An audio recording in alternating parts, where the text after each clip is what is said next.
this on? Can everybody put their mobile phones on silent mode, please?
Can everybody settle down?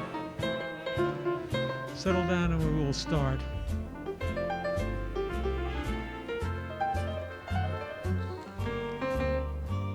Okay, good. So I want to welcome everybody on this glorious spring day to a celebration of the remarkable life of Francis Goldin. I have a few short announcements to make about the program. There have been some slight changes in the program, and so everything isn't in the exact order that is listed, but it's mostly correct. After I speak, I'm not going to be announcing the speakers, so everybody who's speaking, the list is in the program. Could you please, the next three speakers, just line up on the side, and there'll be just a continuous line of speakers, and that way the program will go a little quicker than if I was to get up and announce everybody. There are some changes. Hal Marks, who's listed as a speaker, is not going to be speaking, but he is here in attendance. Alex Dobkin, a longtime friend of Fran's, was taken gravely ill and is now in home hospice care, and we miss her presence here. Also, Harriet Putterman, a really close friend and confidant of Francis Goldin for more than 50 years, died on April 10th. She would have been here to share her love for Fran, and she's deeply missed. A memorial is being planned. For more information, email harrietp@coopersquare.org for details. I'm going to give you a bunch of email addresses, and I don't expect that everybody's going to remember them, so you can see me after the program, and I will give them to you again. The YouTube link will remain active for the event, and we'll have extra content, including a slideshow. And the memorial booklet is in the YouTube, link to it is in the YouTube program. This was created by Sally Goldin, Fran's daughter.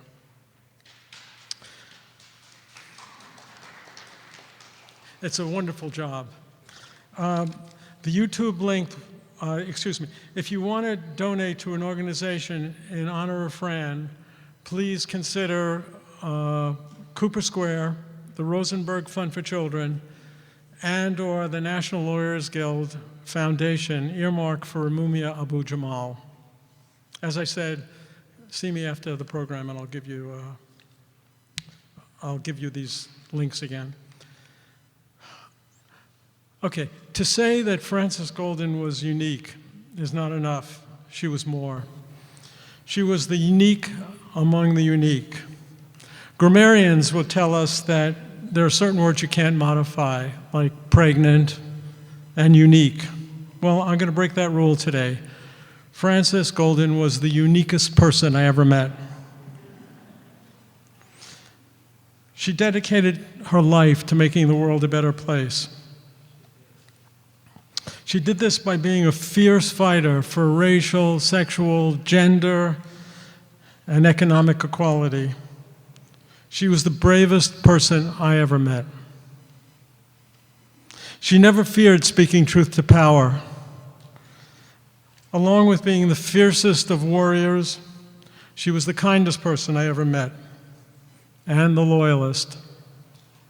If you were a friend of Francis's, you could depend on her to be there for you no matter what. I did, and she never let me down. Over the 50 years I knew her, she was my barber, my cellmate, my employment counselor, my trusted advisor, my cooking guru, my role model, my inspiration, and my most cherished friend. I miss her dearly. Thank you.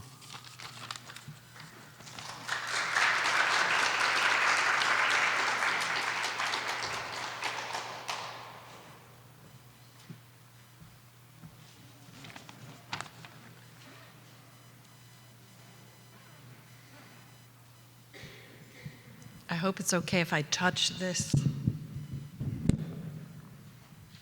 There.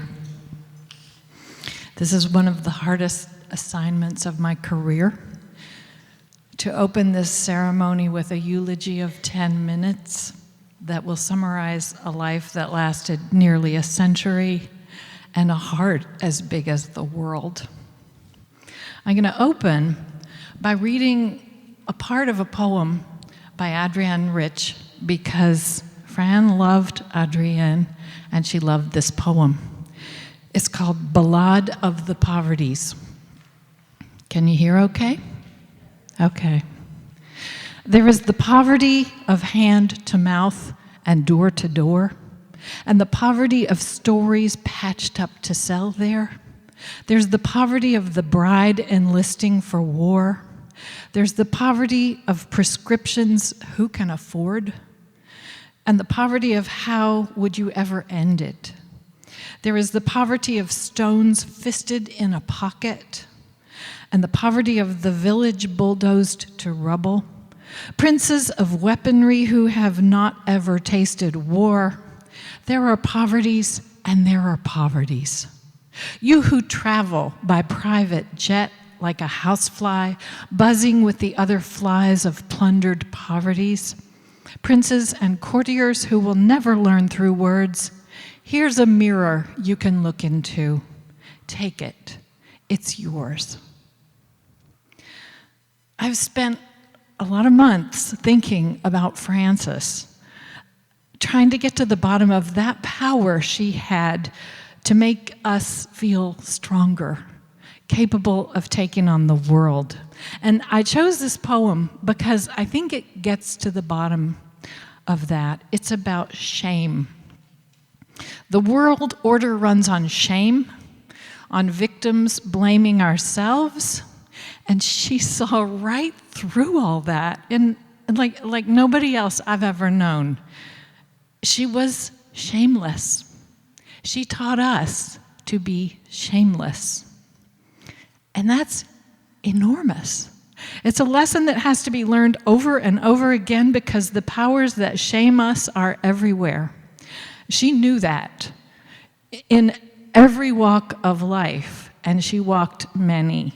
She saw it. And in one of her important walks of life, she was a literary agent. Working in an industry, the publishing industry that purports to be democratic, but is actually an elite, judgmental industry crowded with snobs. Ivy League pedigrees going back for generations. She made it her life's work to make a place, to carve a place in that for the likes of Adrienne Rich, people who could speak for the rest of it, for the likes of me, a country girl, product of depauperate public schools, descended from people who worked with their hands and married young and were lucky if they made it to 8th grade. People like me, who when I left Kentucky lost my accent, not deliberately, but just to pass, so people would stop mocking me. My life trained me to try to be invisible. And that's why shame is crippling. It makes us hide who we are. And hidden, we remain powerless. And then in my 20s, I met Frances Goldin. She was the daughter of immigrants, a mechanic and a seamstress, Jews in a Christian neighborhood where class hatred was thick and bricks flew through windows, and girls didn't get to go to college. And she was the most beautiful, bold, proudly confident person I had ever seen. This lady would say to anybody, "Stand back. I've got something to say." Hell, she didn't even have to say it. She had these buttons that she wore all over her front, and they were enormous, and they said, "Tax the rich," etc. And I thought she was a goddess. It didn't take me long to understand that she was who she was, not despite her origins, but because of them. Because of a father she adored, who came home from work in greasy coveralls. She acknowledged the work it takes to survive discrimination and the strength we get from being forged in that fire. She did that, right? For all of us. She loved us fiercely for the poverties of our origins and what we'd suffered. For our gender, our race, she loved us. Her lesbian daughters, everybody's lesbian daughters, bent or broken, challenged or incarcerated, she loved us. She took me on as a client and motherless daughter, more or less as a package deal. And when the first editor who saw my first novel called it Hillbilly Claptrap, that's a quote, I thought she'd drop me. She didn't drop me, she didn't doubt me. She said, "That editor is an idiot." She saw my worth, even though I didn't. She fed me whenever possible. She sent presents to my children and pulled me through my darkest times, calling me every single night, if I needed it, to tell me, "You're going to get through this. You can do this." In my darkest of dark times, when the powers of American culture decided I was unpatriotic and dangerous and my family was getting death threats, I tried to quit. I tried to quit writing. I told her, if they're misunderstanding me that badly, I'm not doing anything useful. She said, "Oh no, they understand you. That's why they're afraid of you. But a lot more people agree with you and they need to hear you, and you don't get to quit." I was following my first instinct, retreating to a place of shame, trying to hide. And she said, "No, this is an occasion for pride. Your job is to find it." She was the most important person in my life for many, many years, and I didn't think I could live without her. As it turns out, we lost Fran a little at a time over many years, and sometimes I wonder if that was part of her plan, to let us take over mothering ourselves a little at a time. She let us become her earthly will. She let Joan and Sandy become her daily will and her memory. And I was surprised that she went gently. I'll confess, I expected her to rail against the dying of the light. Didn't you? I mean, I'd never seen her lose a fight before. But now I understand she wasn't losing. She was trusting us to carry on the good fight because she knew we would. All she had to do was keep loving us. The last words she ever said to me were, I'll bet, the last words she ever said to you, over and over again for several years. "You are so beautiful." I'm going to close with a poem I wrote for her, and I got to read to her the night before she died, when I called to tell her goodbye. Sorry, this is the hard part. How to love your neighbor. All of them. Not just the morning shoppers, the man who walks his chortling dog, the couples with strawberry children. These are the given. Announce your rebel kindness in letters painted much too large on the back of your jacket. Children will stare, dogs bark, doors bolt. Anyway, walk. Your shoes will wear out, and then your knees. You will feel the cold's every angle, the want of rain, a drought of blessings, your vanished face. Close by, behind dust-colored curtains, a woman wrapping her hijab, girding herself for the street of this day, will call to her husband, Come see. These two will kneel at their window. Mercy wears lightning bolts on her shoulder, threads of fire in her white hair, the face of the sun. She told us we were beautiful and should not hide ourselves. She said, sparkle, wear rhinestones. I'm sure she told everybody that, female or male, gay or straight, sparkle. Let your light shine. And there's so much light in this room and outside and all over the country and all over the world. For those of you who are watching this from far away, that light is in your house, in your heart, and it's here, and those flames don't go out. Frances is here with us now, tomorrow, and always. Frances Goldin, presente.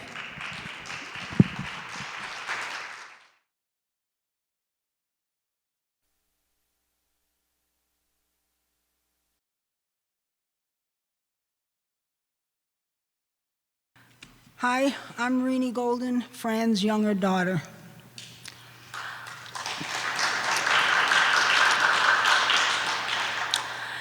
After Fran died, emails, tweets, Facebook entries poured in, speaking of how she had affected people's lives in so many different areas. And I was struck by how wide her impact was and all that she did for so many people. And I wondered how she could have been just one woman. She was a mother, an organizer, a gourmet cook, an activist, a speaker, a candidate, a literary agent, a troublemaker, an advocate, and a friend. In addition, she was gorgeous, outrageous, loving, and she had chutzpah. When I was a kid, she used to arrive at PTA meetings wearing shorts and a halter top. And they couldn't shun her because we were the only family in the neighborhood with a mimeograph machine. And she used to print out all the flyers for the bake sales. Her first arrest came in the early 60s when she was being driven home from a late night meeting, and she saw this very well-dressed black man being hassled by a police officer. He was screaming at the top of his lungs, "Don't touch me, don't touch me." And she jumped out of the car and ran over and said, "What's going on here?" And the cop said, "Mind your own business, lady." And she said, "Oh, but this is my business. What's happening?" And he said, "Lady, get out of here. I'm going to arrest you if you keep bothering me." And she just reached over to turn his badge to get his number, and he swatted her arm away, so she slugged him. They were both arrested, taken to the police precinct, and let out a couple of hours later. It turns out that the guy had just had brain surgery, and he was terrified that if he got hit on the head, he would die. 1968 saw her second arrest at a Board of Estimate hearing for Cooper Square, where she took the mic and filibustered for half an hour. She was insisting that Cooper Square be put back on the agenda. The chairman of the Board of Estimate kept saying, "Frances, please put the mic down, go sit down. I'm going to have you arrested, please." After half an hour, he had her arrested. Immediately, Ernesto Martinez jumps up and grabs the mic and takes over her cause. After a couple of minutes, the head of the Board of Estimate had him arrested, along with several others of us. After everything calmed down, a group from the Bronx was called, who was on the agenda. The guy gets up and says, "I yield my time to Cooper Square."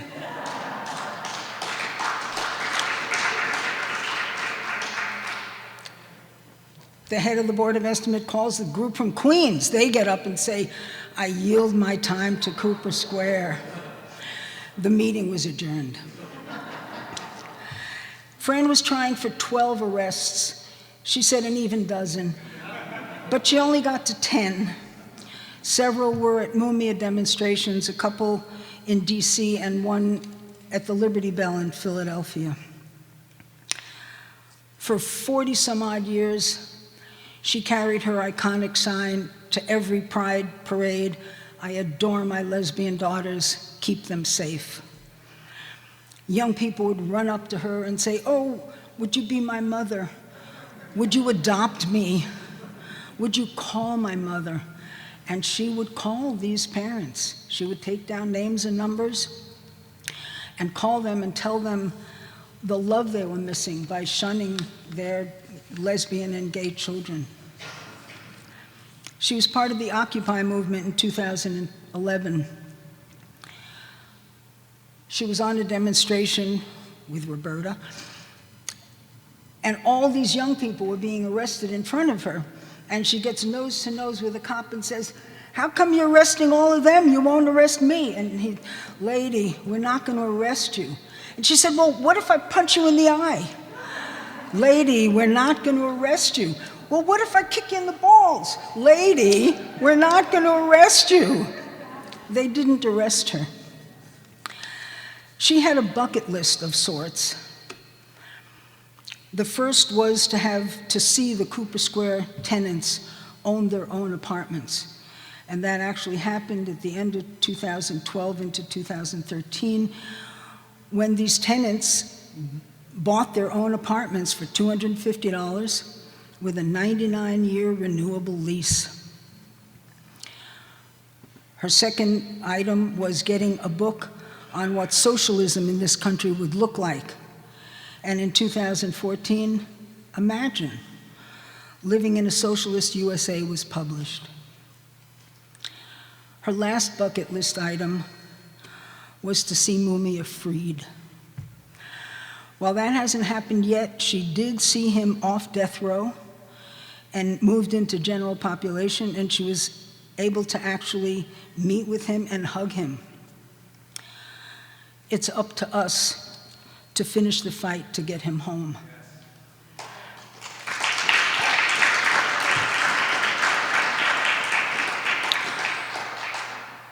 I'm reminded of a quote by Che Guevara, which read, "A true revolutionary is guided by strong feelings of love." Along with her activism was her boundless love. Among her rabble-rousing and her fist in the air was her deep love for her friends and her family. Many of us here have felt that love. Let it stay with us and strengthen us as we carry Fran's legacy towards a better world. Thank you.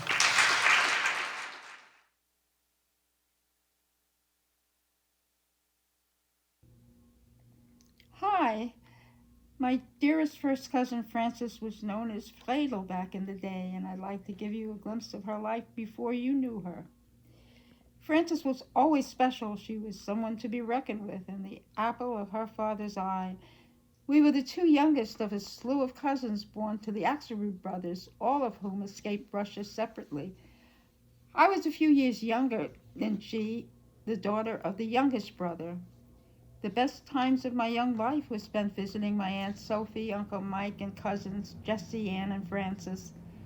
They lived in what was then called the country, but what you know as Queens, with dirt roads that my mother and I trudged from the train to their house. It had an enclosed porch with rocking sofa and a flight of stairs to a second floor with lots of bedrooms, one for Aunt Sophie and Uncle Mike with fancy furniture, another for Jessie, for foster children that Mike and Sophie always fostered. To me, it was a mansion and full of constant activity. They were considered privileged. Frances and Ann shared a bedroom in which I slept when I was visiting. Ann was always orderly and neat and always yelling at Frances, who was messy. As teenagers, Frances would borrow articles of Ann's clothing and return them stained with lipstick and makeup, which infuriated Ann, but it was always obvious that they loved each other. Frances spent lots of hours of her young life commiserating with her dad in his study, which was lined with books. As we grew older, family matters and moves separated us by distance, but the bonds we maintained kept us close our whole lives. We shared all our secrets, which shall remain secret. Frances was always popular, had a meaningful relationship with our cousin Jackie, who was a first cousin, which elicited much family gossip. That ended when she met Morris Goldin when they were both working at the War Shipping Administration. Morris was a staunch active member of the Communist Party, which outraged our aunts and uncles who had escaped that in Russia. Most of them established themselves in Chicago. At that time, I was a member of American Youth for Democracy, later labeled the Communist Front Organization, which further strengthened our relationship. Her mother disowned her, but her father embraced her his whole life. Frances and Morris eventually married and settled in the Lower East Side. Most of Frances's public life from that point on is pretty well known. Frances and I spent her last visit at my house singing old Yiddish songs, which Rini has recorded.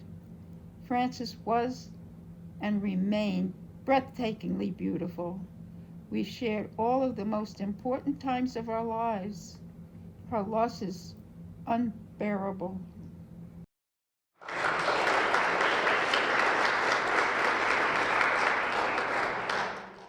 As I take my mask off, I'm asking all the people who are sitting in this room to please keep your masks on, except when people are speaking.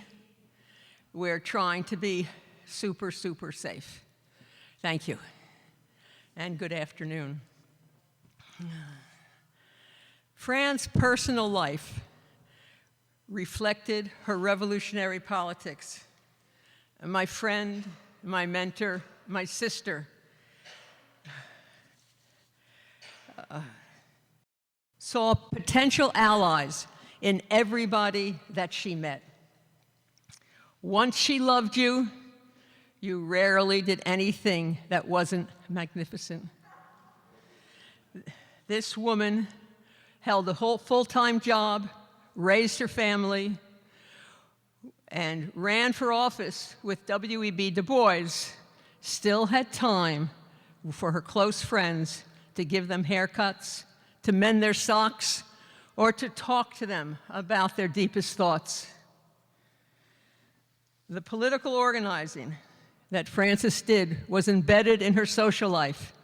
You could be invited for balinces, but by the end of the evening, you'd be talking about the best demonstration, the best things you could say, the best places you could go at the next demonstration.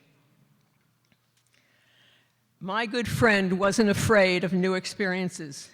She was the first adult that I met that could change her life, her ideas, her feelings when talking to someone with different ideas. Too bad that seems to be missing in today's world. My mentor opened her heart. We spoke about personal problems. We loved the theater. We loved plays. We loved to play games. We tried learning Spanish. She was excellent on the dance floor. A few years ago at a Cooper Square event, she and Viney Burrows over here, both women over 90, made a wonderful dancing on the dance floor. It was fabulous. My sister described her entry into the Lower East Side as coming to a panacea. She left the bigoted, homogeneous Queens and came here to a mixed community that she loved. Her politics started here. She got completely embedded in the housing movement. She knew housing was a human right and worked forever for people to have affordable, good housing. My sister, I miss her so much. I was a union activist, and 40 years ago, Fran spoke to me about the housing movement. Today, I'm chairman of the housing group she started over 60 years ago, Cooper Square Committee. She knew and taught me about housing justice and housing being a human right. Frances, I miss you. I love you. Thank you for changing my life, for giving me revolutionary ideas that I don't think I ever would have even thought about. You taught me so much. You started me thinking in ways that now I take for granted. I love you. I miss you. Frances Presente.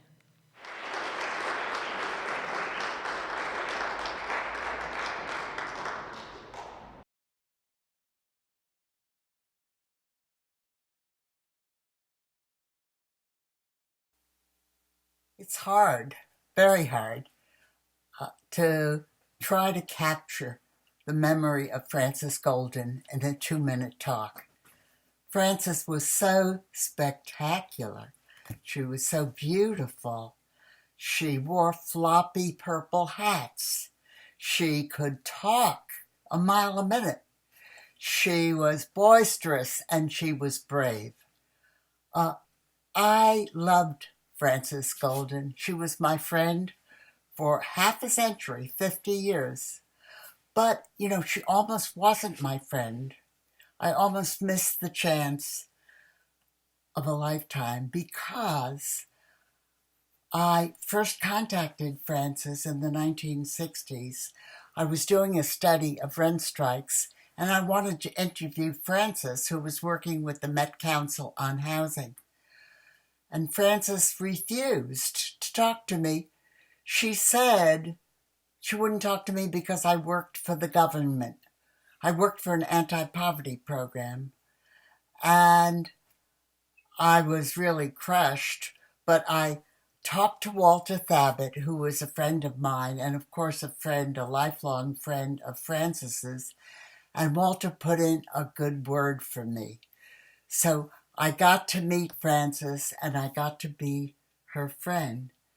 It was such a gift. She was always so sturdy, so loyal, so wise.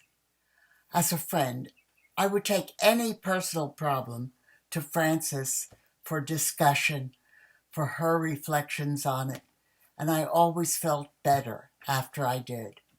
But that wasn't what the part of Frances that everybody knows and celebrates. The part that we all know and celebrate was Frances as an activist organizer at Cooper Square on the Lower East Side, where she was so bold and always wore big purple hats, so indomitable, so articulate. And also, she was so much fun. For Frances, organizing was fun. Always a lot of food, always music, always dancing. It was such a wonderful thing to have Frances Goldin as my friend. And what would Frances say to us all now as we mourn her loss? I think we can get some clue to that by what Frances did at a ceremony for Walter after Walter died. It was in Bay Ridge, Brooklyn. I think it was in a church. It was a big, long, dark room. There were many people there, some of them relatives. Frances set up a table at the back of the room where she was stuffing envelopes to send out a mailing for a political rally, and she invited the guests to come and help her stuff envelopes for the mailing. So that's Frances giving us instructions for a future without Frances.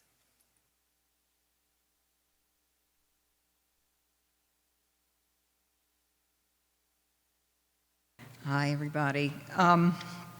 I feel like completely rewriting my remarks after having heard these wonderful tributes, but I don't have a pen, so I'll just stick with what I wrote. It's an honor to be here. I don't recall when I first met Frances. It was obviously at some radical publishing function in the early 90s. But we kind of glommed onto each other. And before you could bat an eye, she'd asked me to do some film work for her, so I had a public television background, while I was still working at another literary agency. And of course, it was subversive, and you weren't supposed to do that kind of thing, and she reeled me in. I did it anyway. Eventually, she won her campaign to woo me to the agency, where I've been ever since, not regretting a day of it. Nevertheless, she persisted, was never more true in describing Frances, and getting me to join the agency was but a tiny example when compared to her campaign for affordable housing, her support for Mumia Abu-Jamal, her 40 years at the beloved agency, and so much more. I learned everything about pursuing clients from Frances.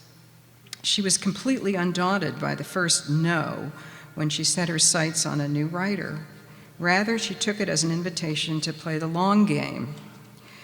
A good example is Adrienne Rich. They met at a publishing dinner and quickly realized they had a lot in common, especially radical politics.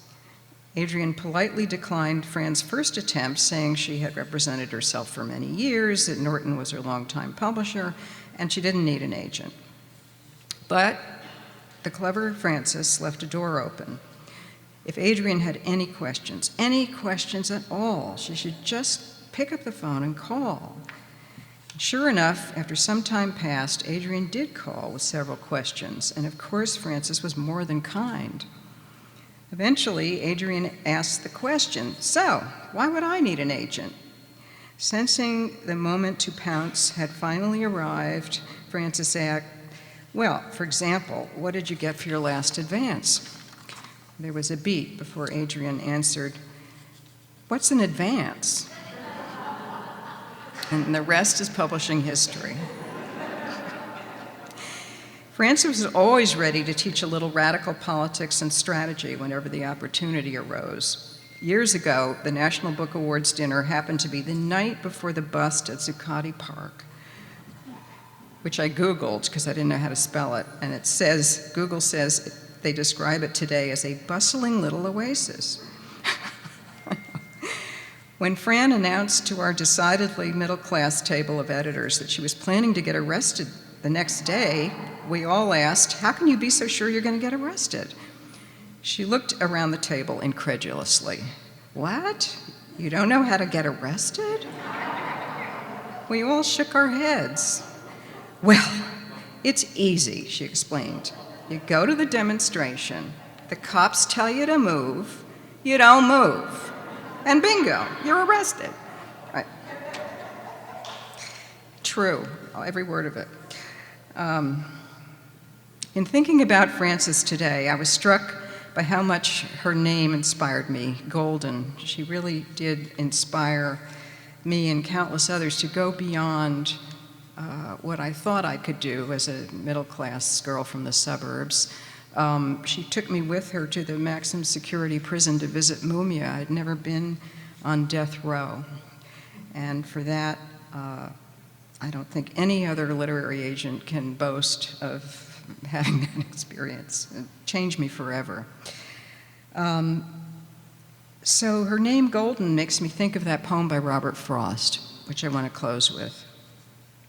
"Nature's first green is gold, her hardest hue to hold. Her early leaf's a flower, but only so an hour.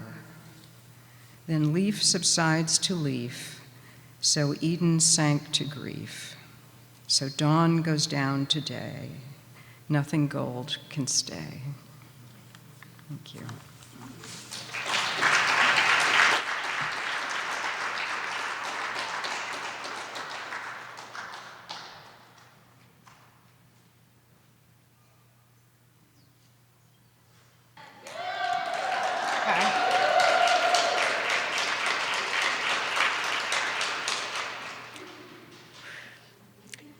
Good afternoon.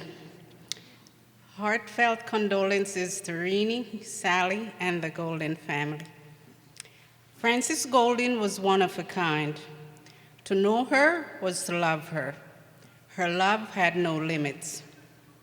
On Saturday, May 14, 2020, the world has lost someone whose unique quality and free spirit came with the exclusive gift of giving, caring, sharing, and helping anyone and everyone that was fortunate enough to have crossed paths with her. I had the pleasure of meeting the late Frances Goldin 7 years ago when she was just about retiring from being a community activist. I met with her for an interview. Not only did I have an exceptional employer, I gained an extended family. From that first meeting to our last talk, I was drawn to her intellectual and feisty personality. Daily walks turned into impromptu interviews along the way. Frances had a way with words and was never shy with sharing an opinion. From the way she would sing me happy birthday with a twist, or her singing Frank Sinatra to Bob Marley songs without missing a beat, or someone saying thank you for being an inspiration. And even the gentleman we ran into whose wishes were to get arrested alongside her in the future. Every walk had a story, too numerous to mention. My time with Frances was an adventure well spent. We all have lifelong nuggets and fun memories of our dearly departed Frances Goldin. Somewhere there's a radical angel with purple wings cheering us on. Rest in power, Frances, my golden girl, gone but not forgotten. El placer es todo mío.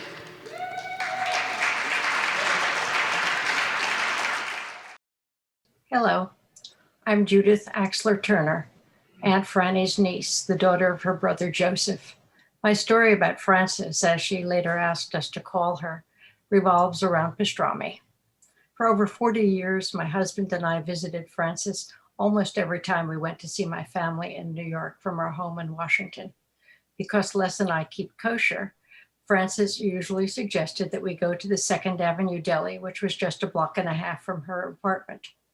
When we got there, she said hello to the owner if he was there, or to the manager, and introduced him to her family.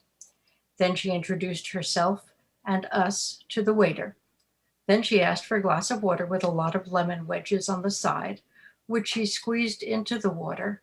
And if she was on one of her vitamin regimens, she took from her purse a small china dish and poured into it dozens of pills of all colors and sizes, which she swallowed one by one without water. She always ordered a chopped liver plate and insisted that we all try it. She then asked for an extra basket of bread so she could make her sandwich and take the extra bread home with any chopped liver that was left. She told us to order sides of mushroom and egg barley or karshavanarskis, and constantly touted the mushroom barley soup and the pickles. She also wanted tastes of them when we got them. She asked the servers about their families and told them about hers, and often got into conversations with people at the adjacent tables, introducing them to her family, usually including our 3 children and recently their children. When the 2nd Avenue Deli moved, she claimed she regularly went into the Chase Bank that replaced it and loudly asked for a pastrami on rye. And Franny, wherever you are, I hope there's a 2nd Avenue Deli, and I look forward to someday going there with you again.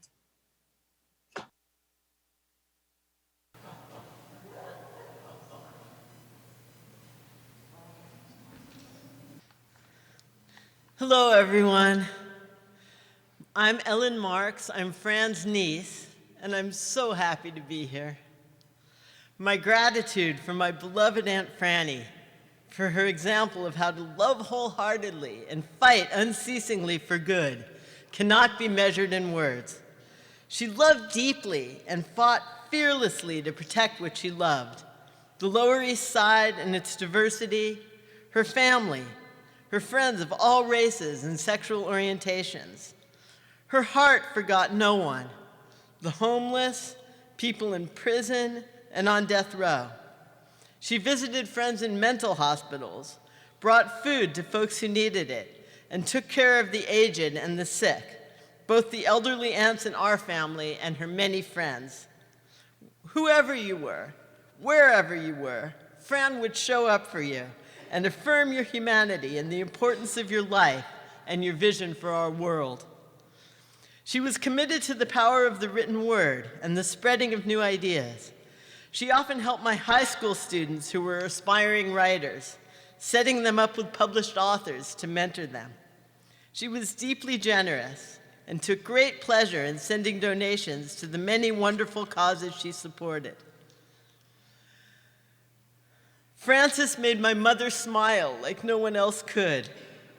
I saw such playfulness and excitement in my mama whenever her only sister was around. I named my lovely daughter Hannah Frances for both of them, which gives me lots of opportunities every day to say their names together. She has been gone for a year now, and I just keep thinking, what would Fran do? She'd raise hell at every injustice she saw. She'd speak up. She'd stand for freedom. She'd get into good trouble as often as she could. She'd get arrested for what she believed in. She'd chain herself to the Liberty Bell to protest capital punishment. She'd cook an amazing dinner. She'd eat something sweet after every meal. She'd make as much love as she possibly could. She'd feed someone who was hungry. She'd sing loudly. She'd enjoy her coffee. She'd fight for revolutionary ideas and radical writers.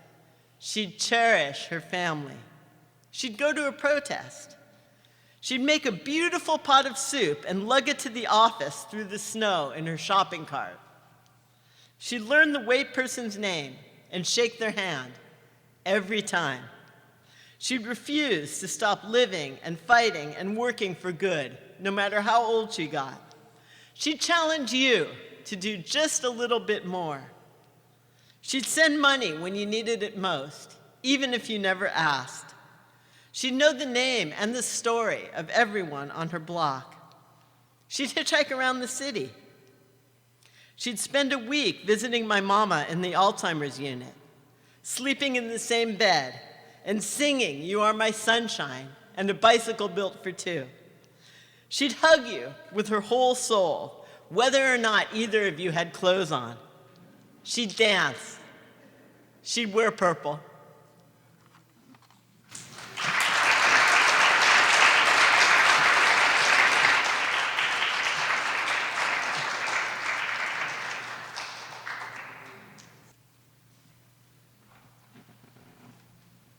In the African tradition, I always called Fran my age mate because we were both born in the year 1924, and I would say our mothers were pregnant at the same time. I still treasure a card that our beloved Fran once sent me. I don't even know what year it was, long ago. But she said, "Viney, darling, so good of you to send me one of your readings from Evie's party. I'm grateful," spelled Greatful, and you're great, Great. Love, Frances.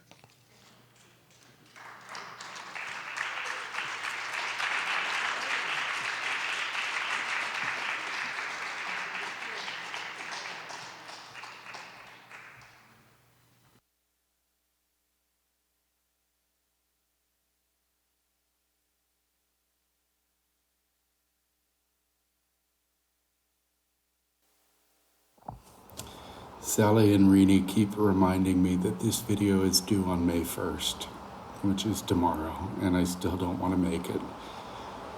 Because the idea of talking about Frances Goldin in the past tense is still so fucking weird to me.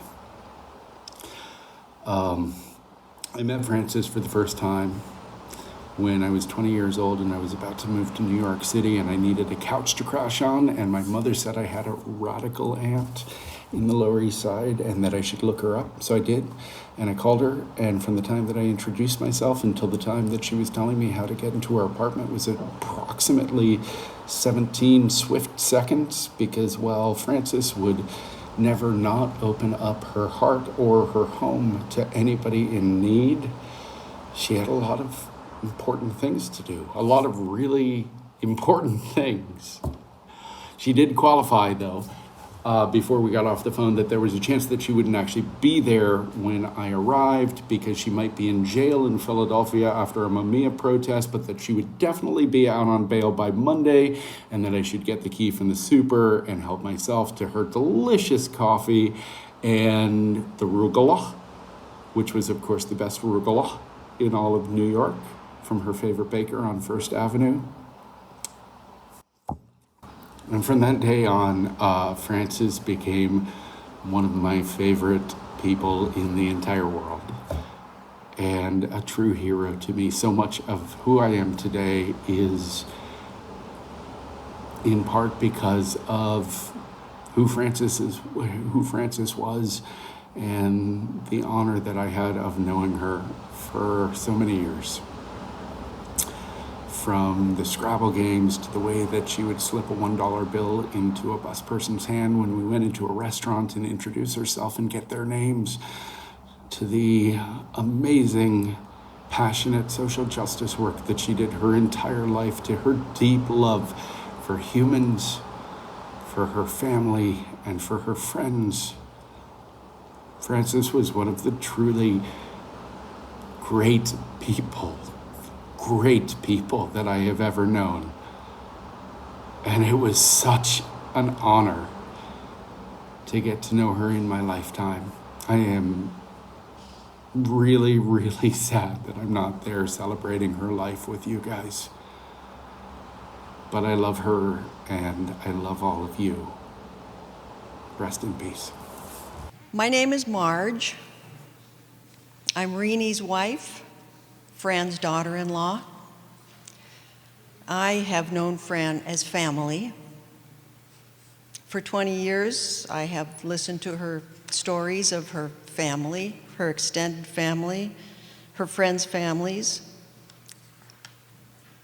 Listened to a lot of stories. Her stories were love.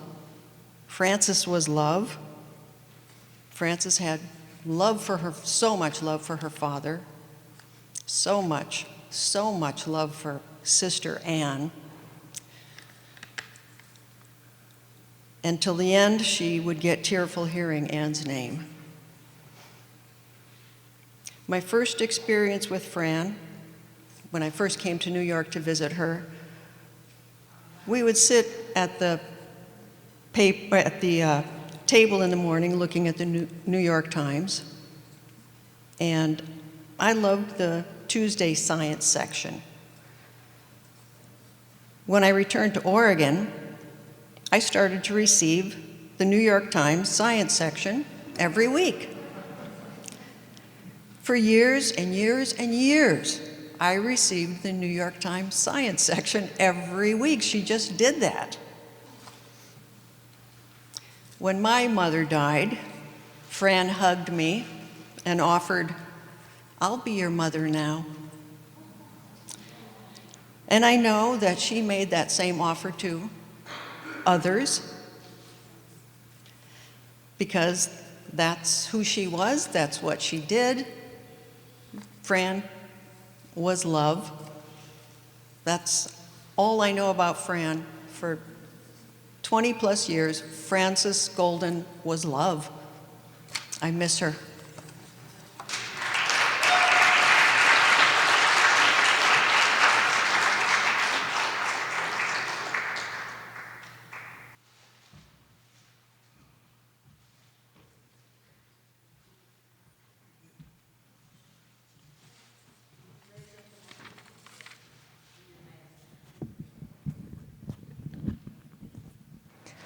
My name is Roberta. I was Fran's friend and her yoga teacher. Fran had spectacular politics and amazing accomplishments, but I was her yoga teacher, and I could tell you that she also had a fantastic downward-facing dog pose. I first met Frances 20 years ago when she came to my yoga class for women who had been diagnosed with cancer.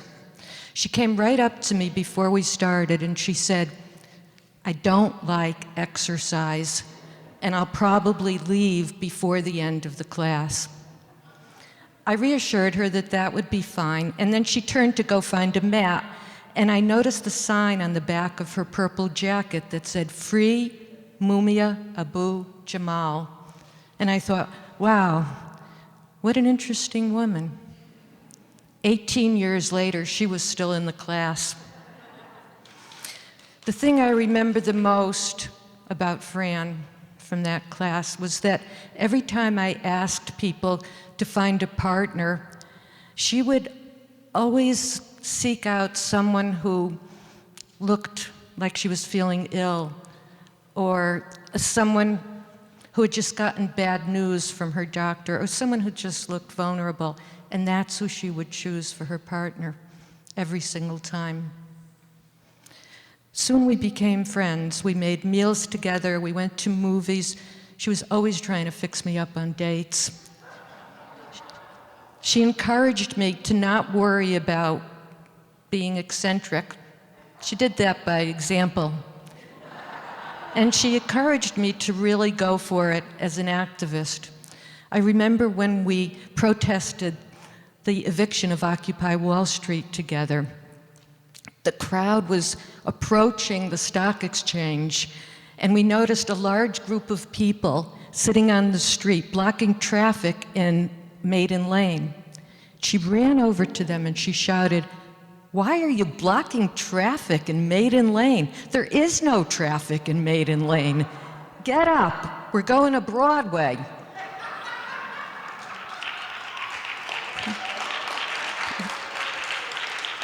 Frances was an atheist, but early one Saturday morning, she called me and said she wanted to come to synagogue with me. She said, "You're my friend, and I want to understand why this is important to you." She stood when the congregation stood, and she sat when we sat.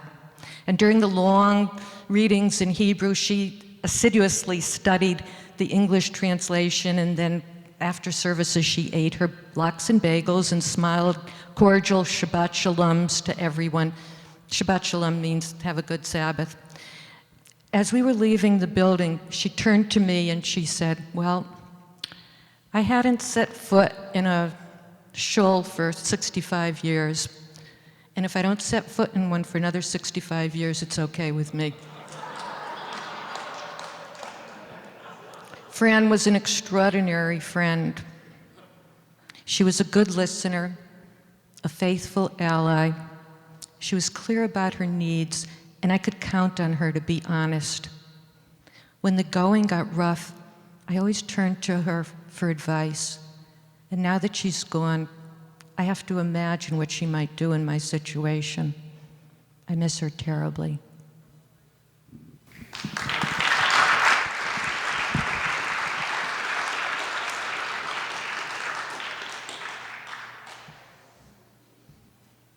My name is Stephen Marks. My mother, Ann Marks, was Frances's sister. And I would like to tell you a little story which brings out more of the tender side of my beloved aunt. Ann was 3 years older than Frances, and they grew up sleeping together every night in one bedroom in their apartment in Queens. And I think they slept together until they left the house. So that was deeply ingrained, and it started their lifelong love affair. And Today, I want to share with you one of the worst kept secrets that I know of, and that is that Anne and Frances, well, Anne was the love of Frances's life. They started together, and I want to tell you a little bit about how they ended together. My mother unfortunately suffered severe dementia near the end of her life. But for 5 years, my brother Hal would go to the assisted care center, and they would call Frances on the phone, and she would answer, and they would talk. And as the years went by and the dementia got worse, my mother would understand less and less.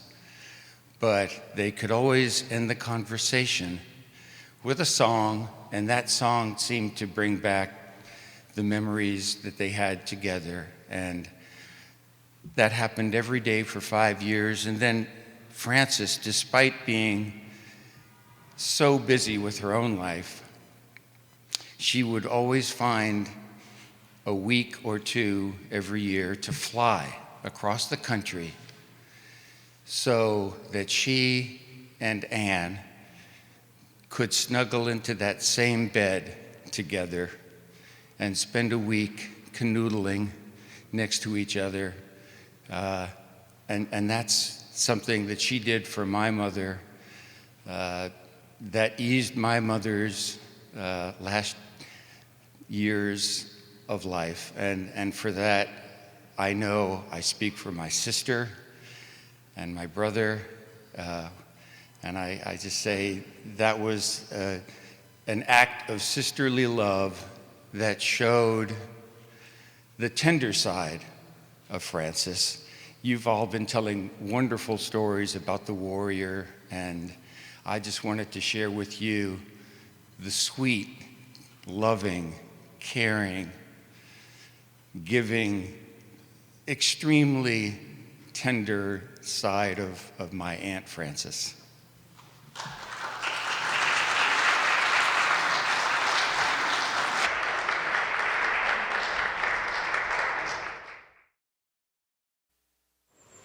Frances Goldin was the perfect example of how one could use their entire life to fight hard to make the world better. Frances believed in helping other people. Frances believed in sharing what she had with other people. Frances believed in highlighting the voices of the visible. Frances believed in changing the world for the better. When I first met Frances, she was wearing this purple cape over a purple jacket with a purple head of hair, and her whole body was a walking billboard for anti-racism, anti-fascism, pro-choice, pro-LGBT rights, pro-immigrant rights. And I looked at her and I said, who is this woman? And I didn't know that I would spend all my adult writing years as her client then. I didn't know then that she would change my life by helping me to get my first book deal. I didn't know that she would give me hugs and tell me how much she loves me all the time. And I didn't know how much she would help this young, abandoned girl become activist, writer, to feel loved in a world that so often shows us evidence of no love. Frances was a firecracker. Frances did so many things, it would be irrelevant to start listing them now. She was magic and a unicorn and beautiful and absolutely a gift to the world she left behind. I mourn her life, but I also celebrate her life. Frances was a purple unicorn, and we are so grateful that we had her. And we are so grateful for the work she left behind. I am better for having Frances. Frances. I'm infinitely better for having been loved by Frances. We are here just to say thank you for her life, to lift our bodies against everything she fought against, to position our bodies to push towards what she pushes for, what she pushed for. Frances was my friend, my comrade, and she remains one of the best examples of how to live a life from start to finish. Cheers, Frances.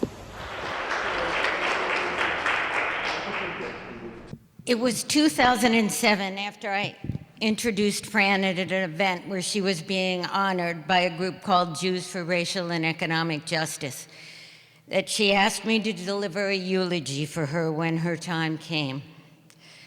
I was shaken and overwhelmed by that responsibility. Trying to do justice to the life of a woman who was the most exceptional person I had ever known. I have been dreading not only Fran's death, but this day for all those years since. The question has been, can my words really convey the forcefulness of Fran's commitment to righting the wrongs of our society and her ability to affect those around her by that conviction and with her loving kindness? I think the best way to capture all of her charisma and impact is to visualize her, as I can, standing up boldly, often adorned hair to shoes in purple, speaking truth so very eloquently to power. One of the most vivid images I have of her is wearing a very stylish wide brim hat, being escorted out of the Board of Estimate by the police in the early 80s, after telling Manhattan Borough President Stein exactly how racist he was, removing 100 units of low-income housing from a compromised plan to develop Seward Park urban renewal area. I, who met Fran soon after arriving in New York City in 1973, was absolutely transfixed by her organizing skill and her firsthand accounts of her lifelong commitment to the pursuit of justice. I directly experienced this in struggles for affordable housing on the Lower East Side, but her world was much bigger than that. She had fought any number of battles alongside many people famous for challenging the status quo. Paul Robeson, Adam Clayton Powell Jr., Pete Seeger, Nina Simone, W.E.B. Du Bois, Mumi Abu Jamal, to name a few. One incident that augured her approach to the rest of her life that I loved her telling was, as a teenager, she fought off the unwanted advances of her employer, who just happened to be a local rabbi, by biting him hard enough on the hand to make him bleed and then to retreat. And that was about 70 years before the Me Too movement. Much later in her long life struggle to make the world a more just place, I smiled when I was at her home after some meeting and she stepped out to make a phone call. I overheard her speaking to her federal probation officer, I think to get permission to visit family in California. Apparently, after having been arrested in Philadelphia for chaining herself to the Liberty Bell, a check-in was mandatory for leaving the state. Or even later in 2018, when she stood before a gathering of more than 100 people to acknowledge the naming of a building containing 100 units of low-income housing in Seward Park. Frances Goldin houses. A belated thumbing of the nose at the New York City political elites like Andy Stein and Sheldon Silver, who had supported racist exclusion there for the past half-century. It says a lot that one person could be as successful as Fran in activism and still have the energy, skill, and seemingly unrelated talent to found a highly regarded literary agency representing many authors exceptional enough to win the most prestigious literary honors. Especially when that agency had the unlikely business plan of representing only works that reflected her leftist values. Fran had a charisma that was irresistible.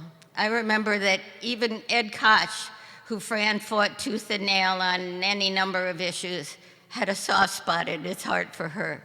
He would acknowledge her in many a big meeting as she sat there knitting in between her biting comments on his policies. He would say, "Madame Defarge, what do you have to say?"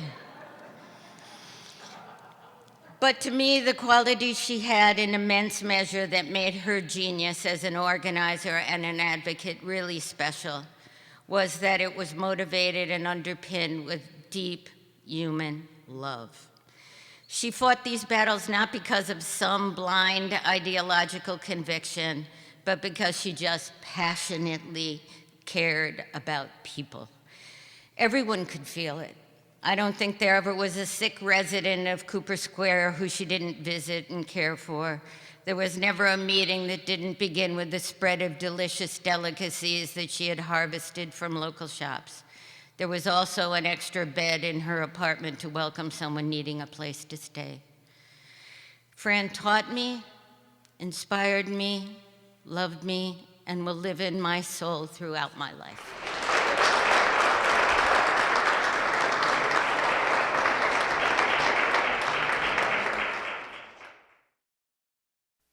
Pragmatic, magical, list-oriented, dream-filled, revolutionary lightning in a bottle on 11th Street. In her words, a troublemaker, pure, undiluted, liberated, magic, and love, always love. In graduate school, I wrote about Frances a lot, and I tried to find some poems that I wrote about her, and one excerpt jumped out to me. I wrote, "She was the one who told me to be like a phoenix. With tears in her eyes, she said, 'Darling, shed everything you don't need to start living.' Once she made me mozzarella from scratch and placed a basil leaf and tomato on each slice and warm tea. The rain fell outside. The little plant on the windowsill grew silently, and I forgot all about what had been bothering me before." It has been the honor of a lifetime to call Frances my fairy godmother and revered elder. She helped me to understand the sacred bits of life that inhabit pedestrian minutiae and breathe expansively into experiences that change a woman, therefore change the world. I love you, I thank you, and I revere you, always.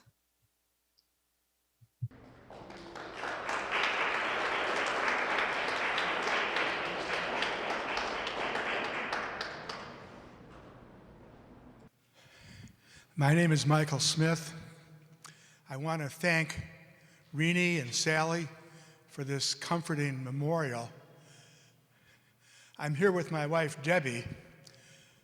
8 years ago, Frances recruited us to do a book with her, to co-edit a book on what America would look like if we got rid of capitalism.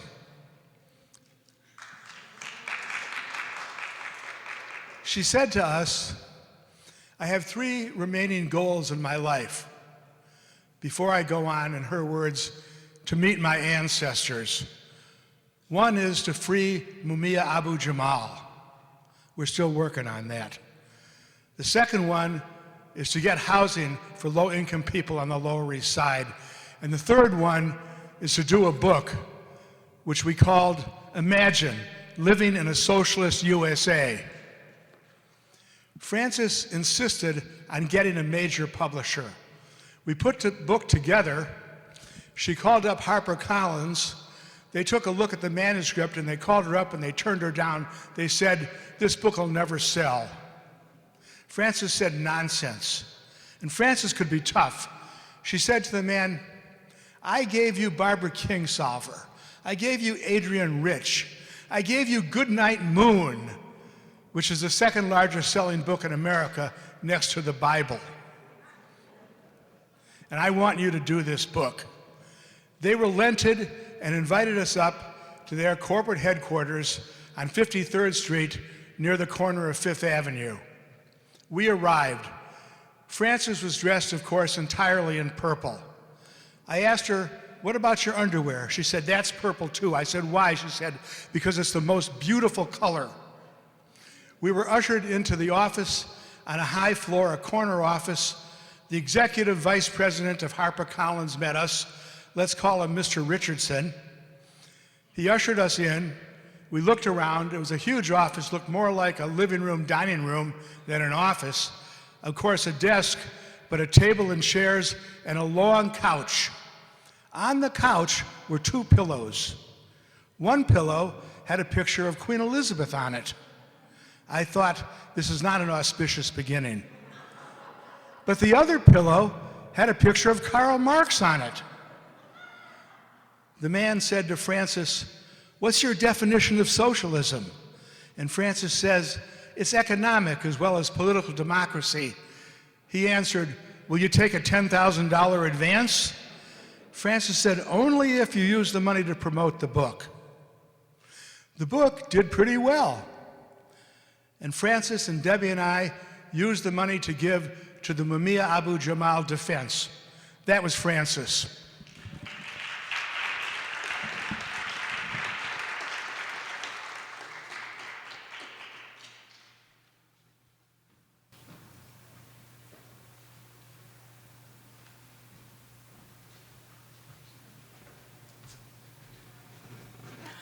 I am not Mary Clemmy. Mary Clemmy is Fran's dear friend and co-literary agent, and she lives in London, and they're not allowed to fly here. So she wrote something and asked me to read it. Frances held up half the sky for me, both personally and politically. She inspired and supported me as a literary agent and as an anti-racist and feminist activist. She also showed me how to fold those tricky fitted sheets in the laundry room. My go-to refresh is to watch the YouTube clip of her acceptance speech for the Jewish Risk Takers Award, where she talks so eloquently about friendship and the need to take care of each other, something that she was so superbly good at in everything she did. XX Mary. Then I'm sneaking this in, an email from a friend of hers in Cuba. It says, "Dear relatives and friends of beautiful Frances, today is a day to celebrate the birth and work of an outstanding person who will be remembered by all those who knew her from a personal and professional level. It was my privilege to meet her here in Havana under very special circumstances for both of us. And in that short space of time, she carved out a space in my heart. May she live forever, because she lives through all who knew her. Maria Carla Baseggio."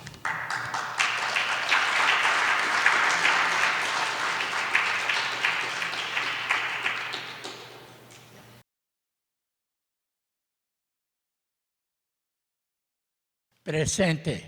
Frances está presente. She lives in all the organizations she created: Metropolitan Council on Housing, Cooper Square Committee, Cooper Square MHA, Cooper Square CLT, and so many others. She lives in the hearts of the people of the Lower East Side. She taught me a lot. I grew up on the Lower East Side, and I would see this white woman raising hell for Puerto Rican rights and for tenants not to be evicted. And I said to myself, who the hell is she? So about a year later, I had no heat or hot water in my building. We had many children in the building. So I went to 4th Street. I met Esther Ann. And I got my repairs. But through that council, I met Frances Goldin. I fell in love. This was this strong, powerful, passionate person for social justice. I knew at that moment that her fight would be my fight. And I'm glad that she allowed me to do that. So, in ending, I came to 4th Street for heat and hot water, and Frances gave me a worldview.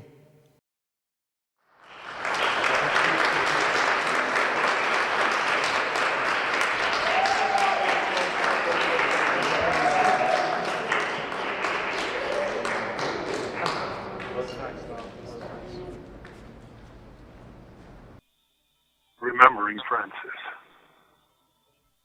When we remember Frances Goldin, we are warmed by her remarkable fighting spirit on behalf of the poor, the oppressed, the disadvantaged, and yes, the damned. She grew up poor and never forgot its funk. For over 50 years, she fought against realtors raising rents. And in the winter of her days, she won. And hundreds of people won the right to rent-controlled apartments for life, affordable, in one of the richest cities on earth. When I wrote her recent obituary, I recognized something that I never knew. Frances was born in 1924, the same year that my mother was born. My mom gave birth to my flesh. Frances, as my agent, gave birth to my publishing career, starting with Live from Death Row in 1995. Her vibrant, violet spirit is still with us. And if we ask what she would be doing today if she were on this side of the veil, I think we really know. There she would be, her white hair spiked with purple, buttons adorning her breast, marching in Black Lives Matter protests. And it wouldn't really matter if she used her cane, a walker, a wheelchair, or a golf cart. She would be there, her chin high, unbowed. Frances Goldin, presente. Frances Goldin, remembered. From Imprisoned Nation, this is Mumia Abu Jamal.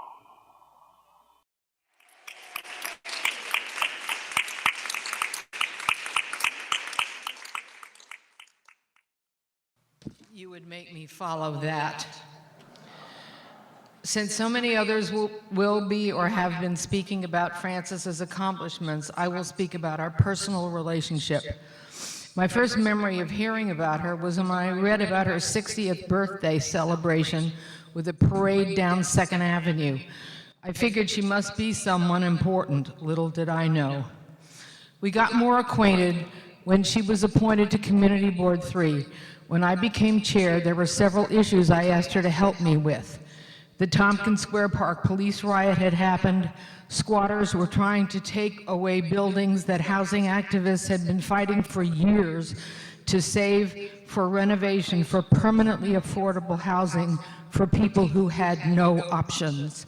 For instance, one squatter who had options called Daddy to pay for a new roof on his squat. William Kunstler was defending the squatters, and I asked Frances to try to talk some sense into his head. We met with him in Ron Kuby. Her explanation was a history of the housing struggle on the Lower East Side. Unfortunately, it fell on deaf ears. When Michael Julian was brought in to head the 9th Precinct to try to heal the neighborhood after the riot, I thought it was important that he meet Frances so she could explain the history to him. As an aside, We walked to the restaurant where we were meeting, and we saw Antonio Pagan, or the pagan, as my late husband used to call him, sitting at the bar. So we hightailed it out of there and went somewhere else. I know that what Frances told him was important, and he listened. He's living in Australia, and when I told him that she had passed, he wrote back that she was an indomitable pioneer for people's rights. She did good. We can continue to aspire to do as well, he said. Although we only knew each other for about the last 30 or so years of her life, we shared things in our past. The first was Mumia. When my husband was teaching in the Third World Studies program at Goddard College, Mumia was one of his students. We were able to send a message to him when Frances visited him in the prison.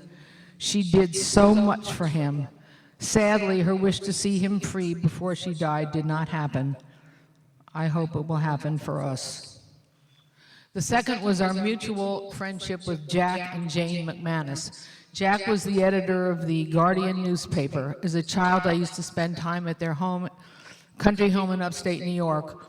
One particular Saturday I remember was when Jane volunteered to stay home with a group of us kids so that all of our parents could go to the funeral of Julius and Ethel Rosenberg. A terrible time. Jane moved to Cuba but came back for a visit. Frances invited us to brunch with her, and I mean brunch. Frances really knew how to entertain. It was a feast. I think it was that day that I noticed a box of cereal from Trader Joe's at her house. She said Sally would send her boxes from California. I told her that there was a Trader Joe's in Westfield, New Jersey, so that began our once-a-month treks there. Those rides in the car gave us a real chance to get to know each other. I treasure the memories. She was a great listener and a wonderful advice giver. One other thing, Frances and my husband adored each other. They were both great dancers. We would go to the oldies rhythm and blues dance parties at Roseland together. Frances was one of a kind. There was no one like her, and I doubt if we will ever see one like her for a long time, if ever. She was brilliant, courageous, funny, irreverent, humble, and any other good adjective one could attribute to her. I always said that if I could accomplish 5% of what she did in my life, I would consider myself successful. It was an honor and a privilege to have known her and to have been considered her friend. Her death is one of the greatest losses we will experience. She won't be here to get us through these terrible times. The way we can honor her is to keep up the struggle.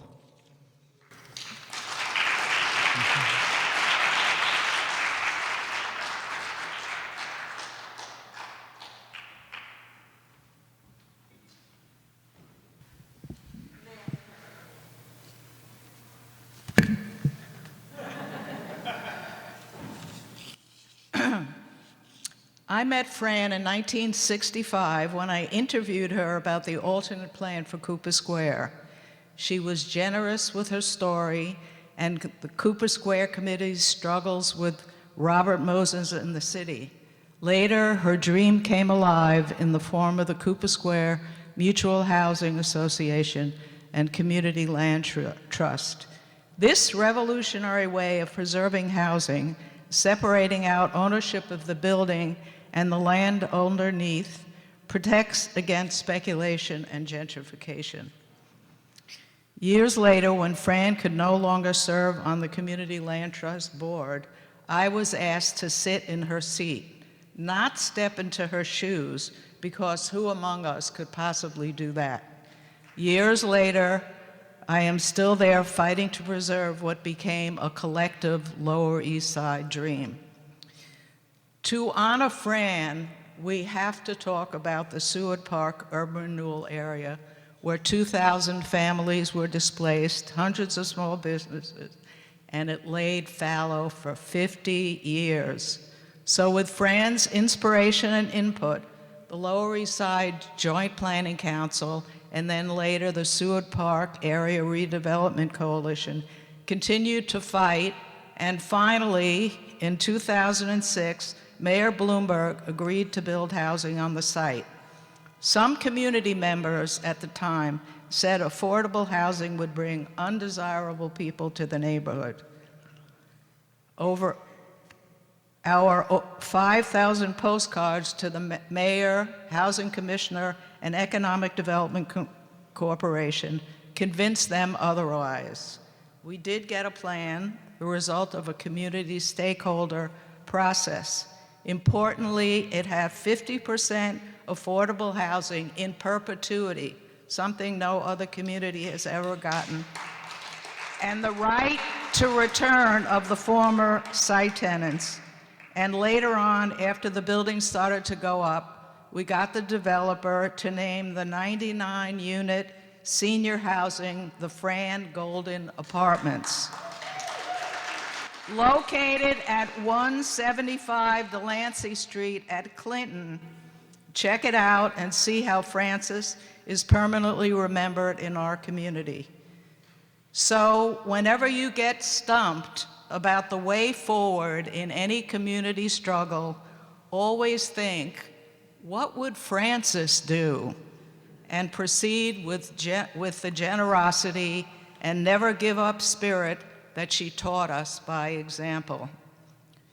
And wherever you are today, Frances, we love you, we know you're watching, and we know you're wearing a pin that says, Palestinian Lives Matter.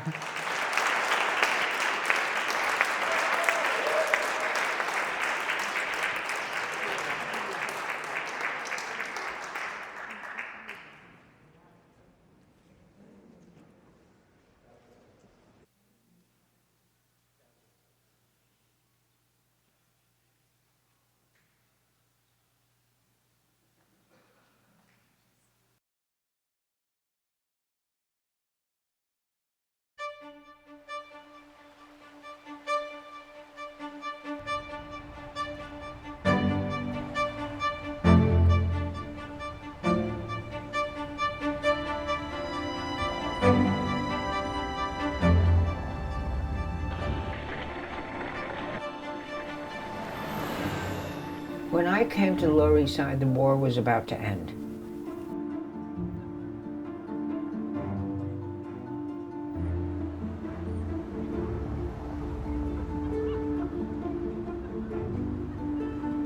It was amazing to be in a community of mixed ethnic people, black, white, Hispanic, Jewish, Italian, Ukrainian, you name it. We were all there, and as long as you were nice, people were nice to you.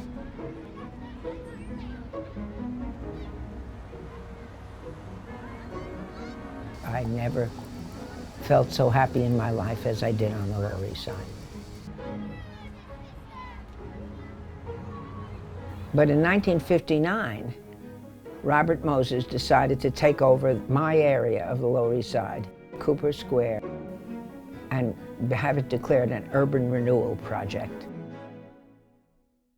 And we started to fight the urban renewal plan because it would destroy our neighborhood. Robert Moses' legacy was as a master builder and planner, and he was like God when it came to planning. He was tremendously powerful internationally and commanded the kind of money from developers and builders that he was beyond reproach. So way back, 50 years ago, Cooper Square started, and I was up to my neck in politics of community activism.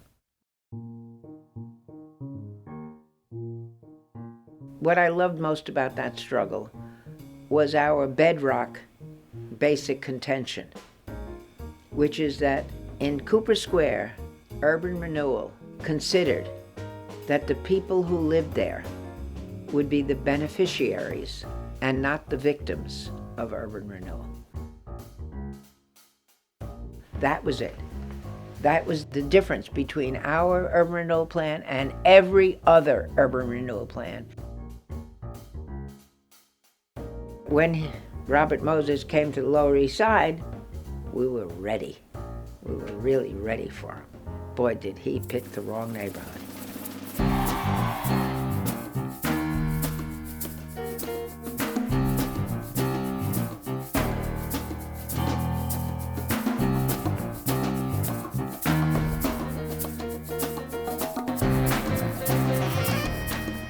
took us 50 fucking years to win, but we won.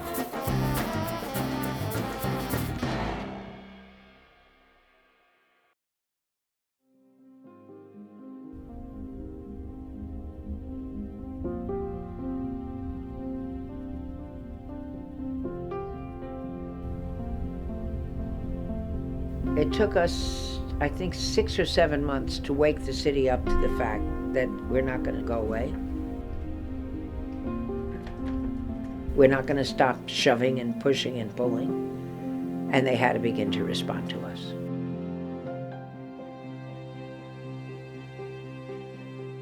When you're dealing with a roof over a family's head, they either step up to the plate or give up. And we said, if you want to save your homes, we're going to have a big meeting at the church, and you've got to come to that meeting. And they came to that meeting. Or we're going to knock on the doors of everybody in your building, and we're going to have a meeting in the lobby. I know it's hard, but you've got to come to the City Planning Commission. Here's shirts. It says, save our homes. You've got to come to these meetings. Send your husband, send your daughter. You can go to work, but you got to have a body there. From the very beginning, they learned that if they weren't going to be part of it, it wasn't going to work.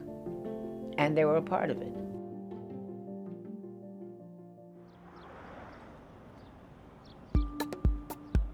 That it happened at all is kind of miraculous. I mean, we fought the bureaucracy of the city. We fought the big corporations that make money from doing things their way.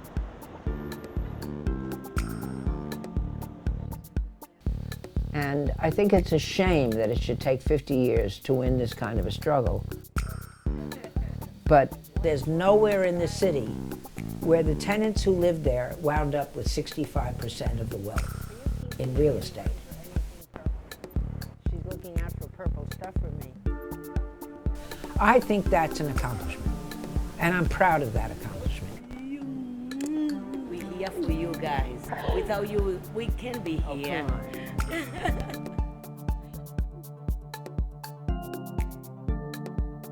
It's so thrilling to know that if you join together and you struggle hard and cleverly and persistently, you can win.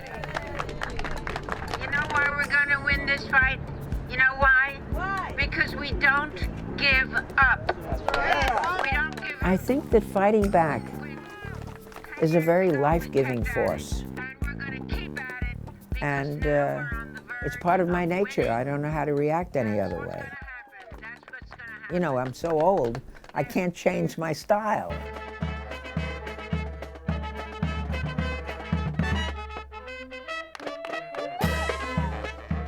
I think that all these rallies and these sit-ins and these vigils is what keeps me alive. When you have meetings and you plan and you have demonstrations and you bombard the local police station and you do whatever you can do to make it better, you have hope.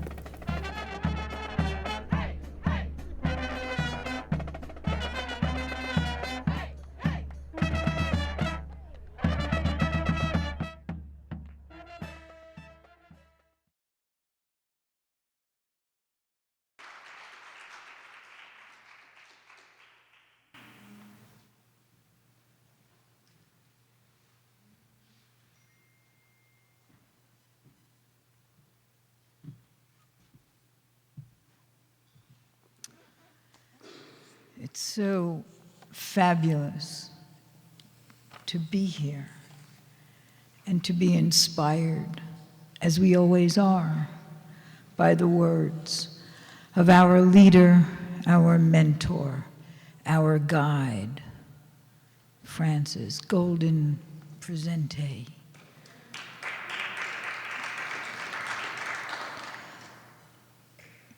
Everybody has said it. Francis Goldin was the most loving, generous, open-hearted, imaginative, creative, inspiring friend and mentor. I actually wanted to read her words in the preface to Imagine Socialism, because, as she frequently said, we will have socialism or we will have barbarism. And here we are with a choice. Imagine, she said,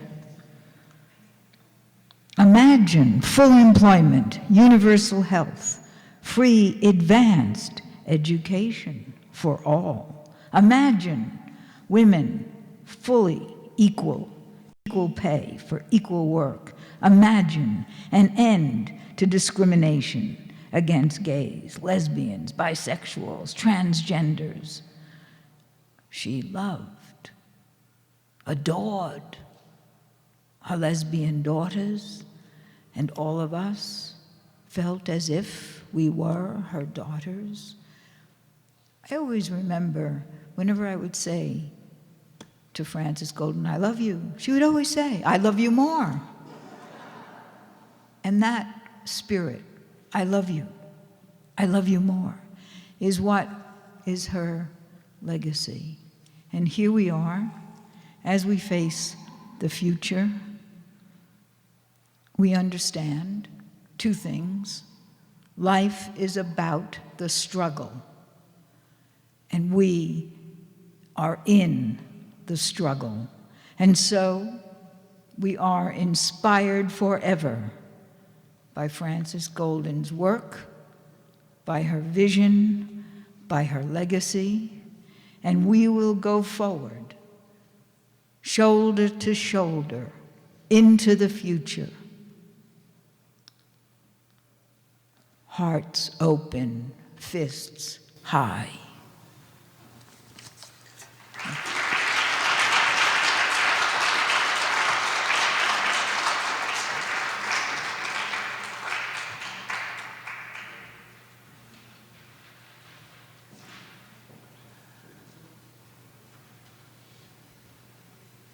Hi, all.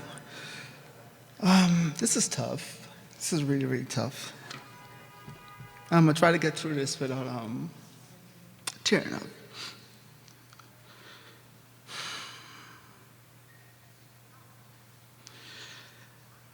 I had the pleasure of having Frances as a really good friend.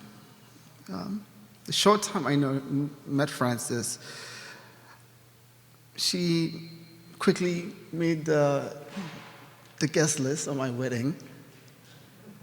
Some relatives didn't make it. And she held both my kids when they were born. I made sure that they met Frances because she was remarkable. She was great. She became family. Her family adopted me, Renee, Marge, Sally. My oldest remembers Frances as a lady dressed in purple with a stash of candy. And I remember Frances for similar things also. Before I met Frances, I was reading books by Frances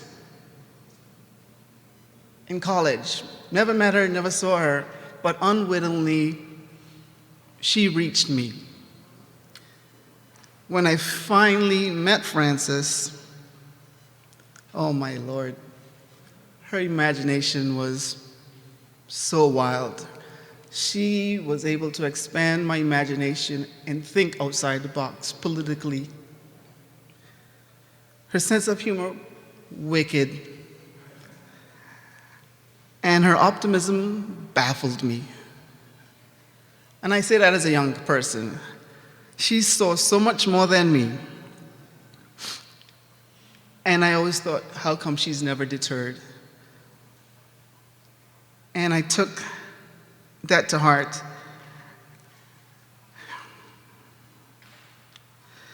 One of the things I appreciate with Frances is that she will take you under her wings and share the knowledge that she has acquired over the years. She was very accommodating to young people. She was very impatient with older people who should know better. There were nights where I will stay up late at night working on papers for college, and I'd be tired as hell. And then my inbox at midnight, 1 o'clock in the morning will ding. And there's an email from Frances. And I'm like, how does she do this? Where does she get the energy from? And if she could do this, I could do this. Throughout the years, as our friendship grew, I will pop into the apartment, and this is one story, because I met Frances way older. She was 84 at that time. And I'll pop in to her apartment, unannounced sometimes, and we'll sit down, chat, gossip, and she will share her favorite fruit, cantaloupe. Sometimes I get a little cheese blends with coffee and tea. And this one particular day, she had to go to work. She still worked. And she hopped on the elevator and made it down to the street side. And in a blink of an eye, she's down the block. And I'm trailing behind her and trying to keep up with her. And that day, I noticed the most notorious jaywalking I've ever seen in my life. And at some point, I said, Frances, you're going to get hit by a car. And she stopped, looked me dead in the eye in the intersection, and said, they will stop. And I've heard stories of the fearlessness of Frances. And I went, aha, that's what Frances is, fearless. We finally made it to the office without incident. She introduced me to her colleagues, beautiful people. And then she took me over across to her bookshelf. And she said, take what you need. And at that moment, I became the kid in the candy store. Same way my daughter felt when she goes to Frances' house. Some years later, I remember a weekend before her birthday, I stopped by, bought her some flowers, purple, of course. And we chatted about this and that, of course, over blends down from the deli down the street. And I asked her, I said, Frances, and I was just being devil's advocate. I said, Frances, what is the one thing that you're very proud of? And she didn't skip a beat. My books. And then she said, my books will outlast me, but the information in it will last forever. And that's how I view Frances. Her ideas will transcend space and time. And what she has given to us, to me personally, is amazing. And that's how I would like to choose to remember Frances. And that's how I think of Frances anytime I visit a bookstore or I read Goodnight Moon to my youngest kid. Thank you.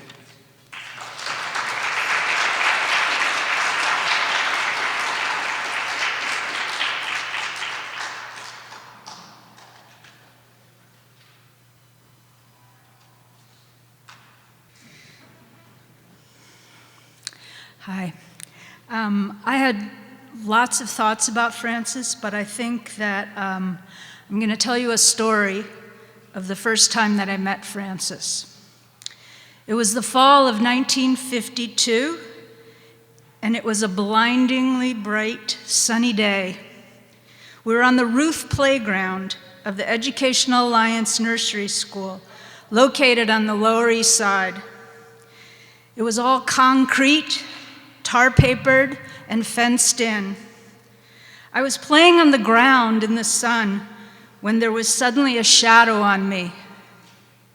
I looked up and I saw a beautiful woman who smelled wonderfully.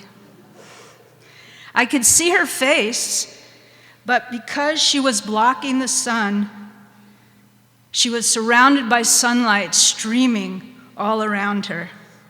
She held the hand of a small girl with long hair and tiny glasses. She looked down at me and said to the little girl, "Look, Greenie, here's a nice girl for you to play with. What's your name?" I told her my name, and I stood up and walked over to take Greenie's hand. Back then, grown-ups really didn't pay much attention to children, so I was thrilled that this amazing apparition had chosen me. I felt special. I took Greenie's hand and started showing her around. "Look, here's the sandbox. Over here are the jump ropes." That's really all I remember of that memorable day. Renee and I were 4 years old when we first met that day, and we've been friends ever since. Frances knew how to make people feel important and special. She taught us humor. She made us laugh so hard that we'd run to the bathroom so we wouldn't pee in our pants. She taught us compassion and kindness. When we were in first grade at PS 147, she called my mother and invited me to bring my lunch each day and walk home with Renee and Sally because I lived too far away. I did that for 6 years. She told us stories about people and their struggles. She was tireless in her efforts to help others. She inspired me to find ways to improve the world, which led me to become a special ed teacher. I am honored to have met her at such a young age and to look back on the impact that she had on my life.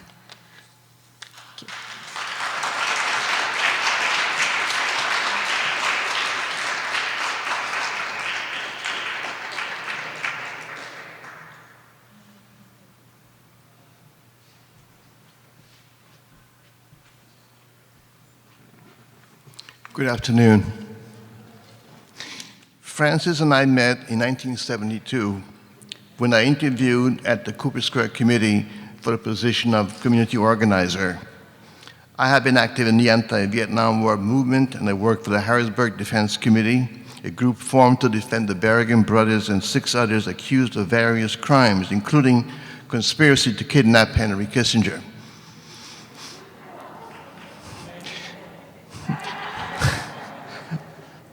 Wish they had succeeded.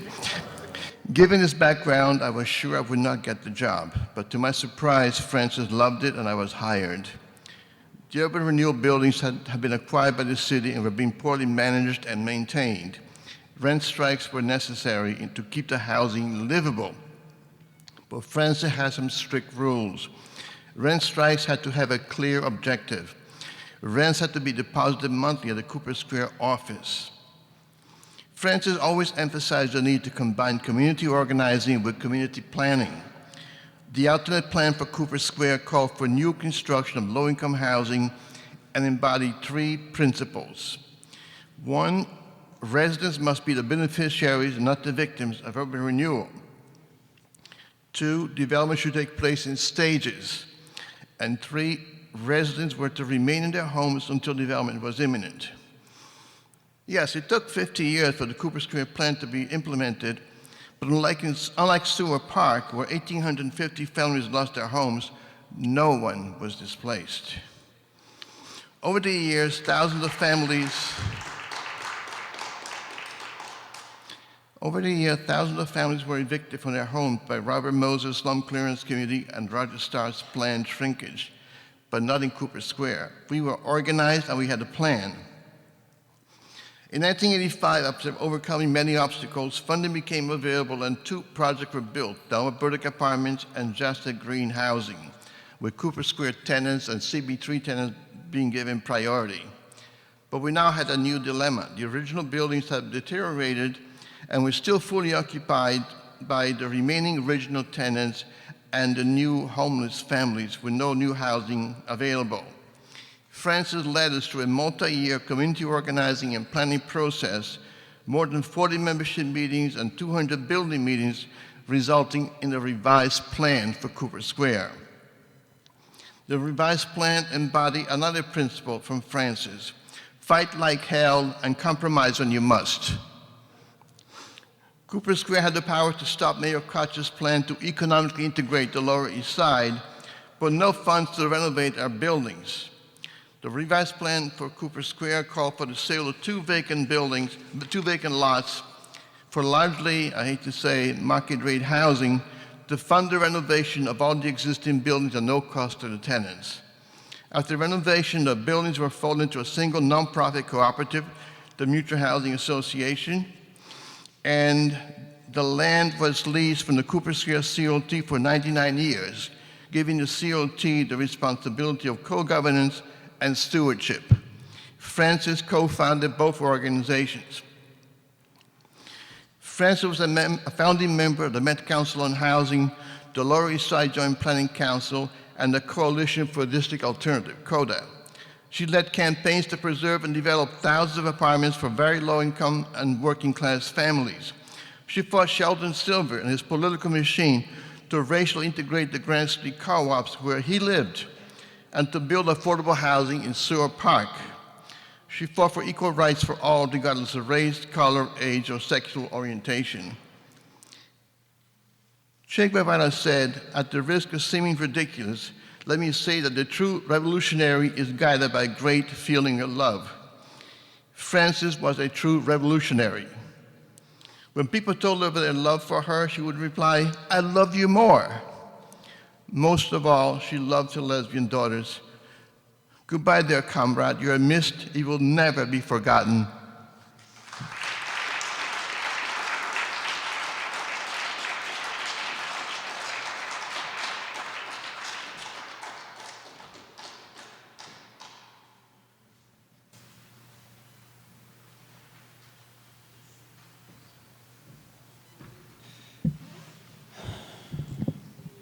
Hi, everybody.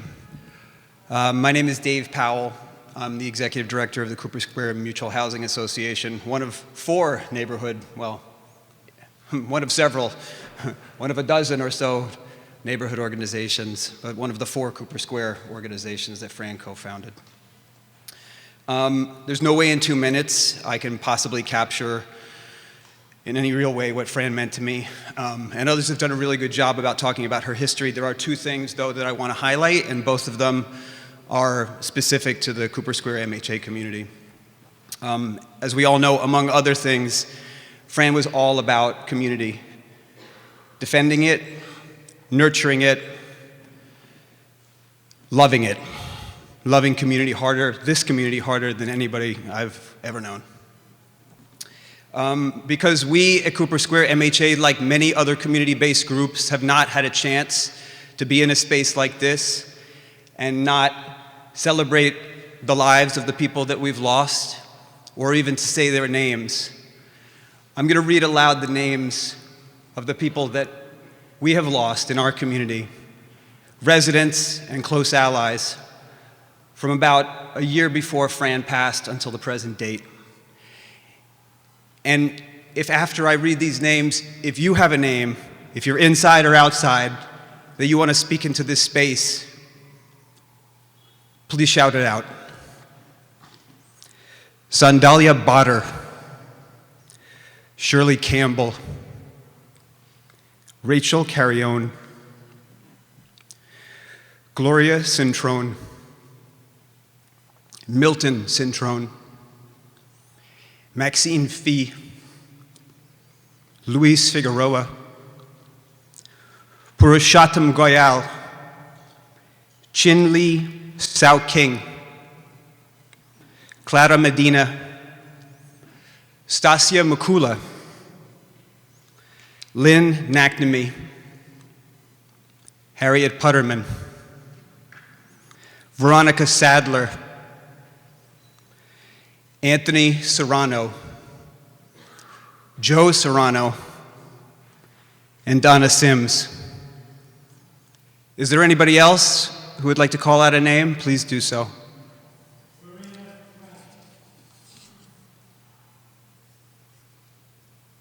Anybody else? Not an exhaustive list, but a heavy one that really reflects the diversity and the beauty of this community that Fran loves so much. And I've read a list of our people who have passed, most of them elders. I want to now share something that I think Fran would really appreciate as a source of light, a source of hope, a source of energy. It gives me all of those things.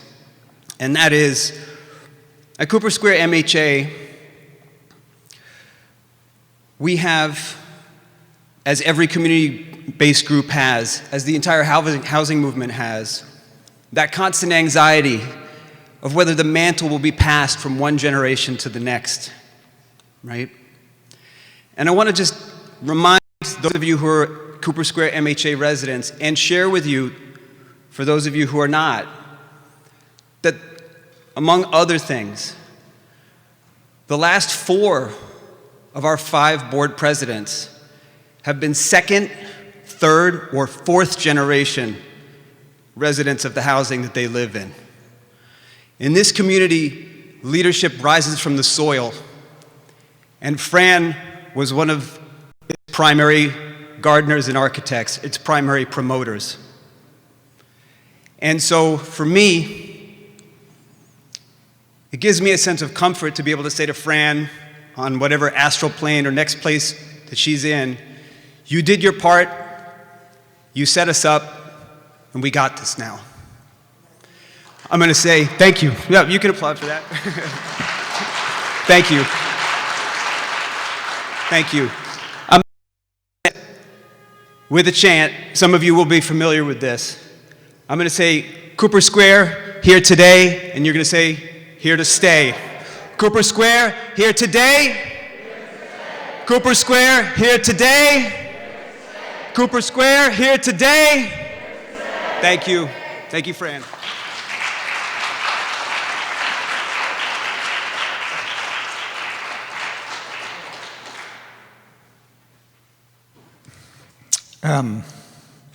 It's so wonderful to be sharing all these memories of Frances, and wonderful that we can gather a year late, but so glad to hear everybody's memories. My name is Sam Stoloff. I'm the current head of the Frances Goldin Literary Agency. I first met Frances when I was a teenager in the mid-'70s. I was going to a hippie boarding school upstate, and I came down to New York to see my father, who knew Frances and her partner, Walter Thabit, from his work as a city planner, and we had dinner with Walter and Frances. And Frances blew me away immediately. I'd grown up in the anti-war movement and the counterculture, and so I thought Frances was incredible. This amazing living link to the long storied tradition of Lower East Side Jewish radicalism. This woman who'd known W.E.B. Du Bois and battled Robert Moses. And as we've heard, as Susie described, she had a way with kids. She really knew how to listen to them, and so I fell under her spell very quickly. She was such a vivid person. She loved to tell a good, dirty joke and laugh until she was wheezing.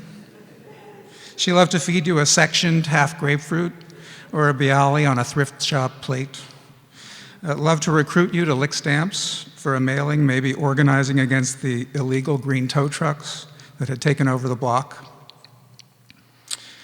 She started the agency in 1977, soon after I met her. She barely scraped by at first, working out of the spare room in her apartment, reusing envelopes, franked envelopes, the ones that had the postage printed on them, because those weren't canceled, so you could actually resend them, she discovered. Toting up photocopies by cross-hatching on a legal pad, and splitting the check with clients when she'd go out with them, maybe to the 2nd Avenue Deli. Through high school and college, I'd visit, and she'd put me to work answering the door when the mail carrier buzzed with book alleys, running to the village copier to drop off a proposal, reading a manuscript. I can still see her leaning back in her chair with the phone on her shoulder, filing her nails, telling a publisher he'd have to double an offer. how amazing it was that she built a successful agency sticking always to her principles, representing only progressive books about serious issues, even when it was sometimes hard to find publishers for them.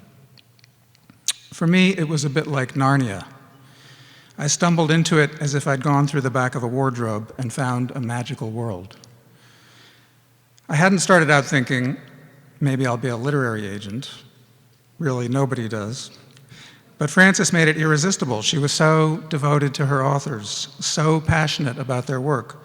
And how exciting it was for me to join an agency that represented Barbara Kingsolver and Adrienne Rich, Martin Duberman and Dorothy Allison, Wayne Barrett and Juan Gonzalez, Mike Wallace and Ted Burrows, Richard Clowen and Frances Fox Piven, Mumia Abu-Jamal and Stokely Carmichael Kwame Ture, among so many others. And how fascinating to watch Frances go through a contract with a fine-toothed comb or give marching orders to a book publicist. Over the years, the Frances Goldin Literary Agency has grown and changed, but it's still going strong. There's a number of us who are here, inside and outside, who work there. All of us are proud to be at an agency that still bears her name and still represents books that advance the cause of justice. And she's there with us, helping to stiffen our spines whenever we ask, as others have said, and as we so often do, what would Frances do?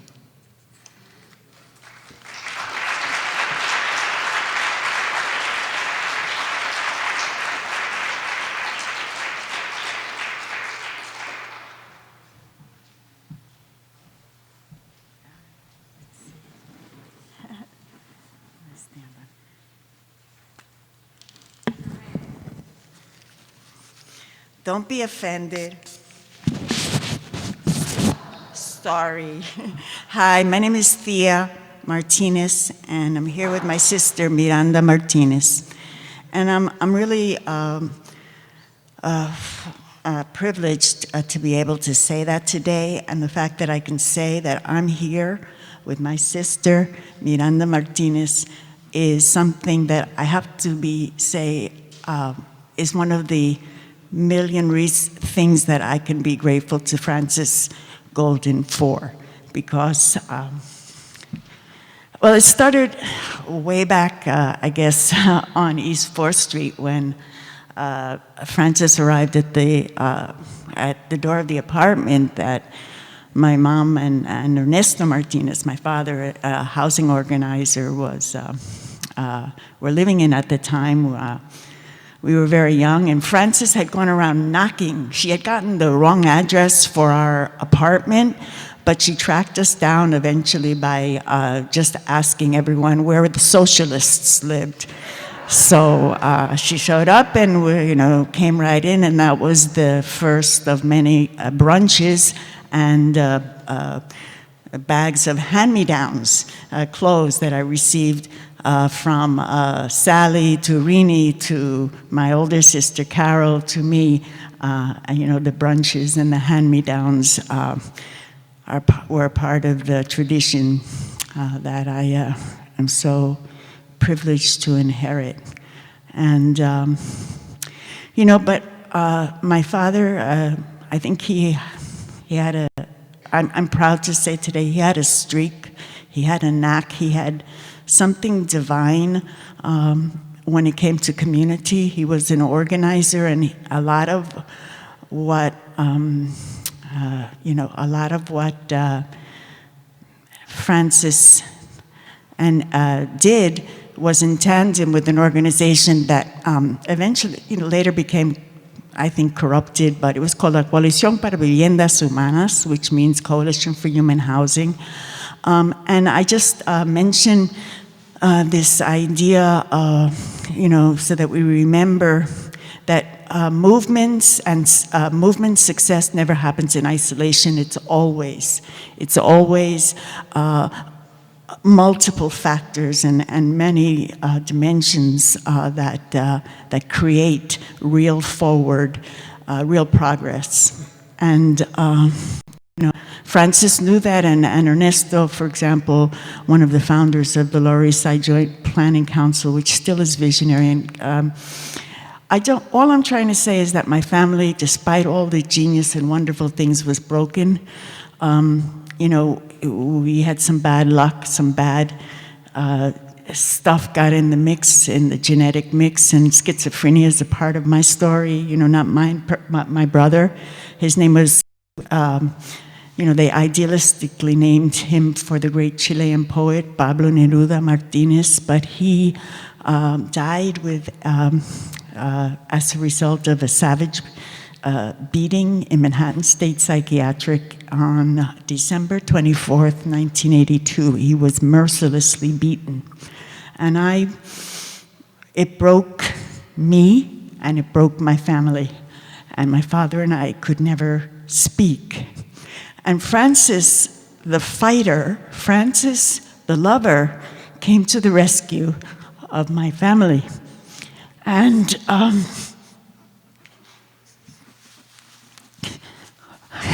she fought to teach me to forgive. And she believed, you know, that she said, look, he was a great, you know, I know he was a shitty father, but he was a great friend. and I didn't, you know, and today, you know, too much to say, just, yeah, we're here. And we're going to continue, I know, to do what Frances asked, which, please, you know, she said, I promise I won't be forgotten. Promise, she said that over and over. In her last, you can never be forgotten. You know, as I said, you know, she taught me to love and to forgive. My sister. I think that for the political wonders that Frances wrought, the both of us are thinking about what she did for our family. The friendship, I got to know her later, going on into the 90s. I grew up a little bit apart, outside, but she drew me in immediately. I saw her throughout the years. I mean, I saw her at meetings for the community board, and later on I was on the board of the land trust, and there she would be, and she taught me all of those things about showing up and going to the meetings and bringing grapes. But I also remember the things, I guess when I think of Frances, for some reason, the main vision I have of her is her getting off the plane at Mayaguez Airport the last year that Ernesto was alive. He died in 2000, and the year before, Frances visited him several times. The plane, I was there to pick her up, and the stair came down, and there she was in purple, and 2 bags from 2nd Avenue Deli.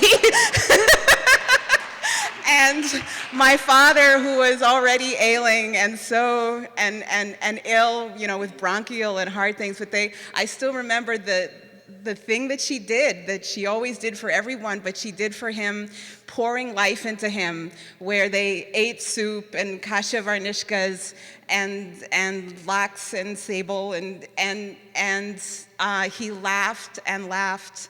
And there was no hint of sickness in him while she was there. Thank you, Carlina, also for being here, so that all of the other great Puerto Rican leaders to come will not be forgotten.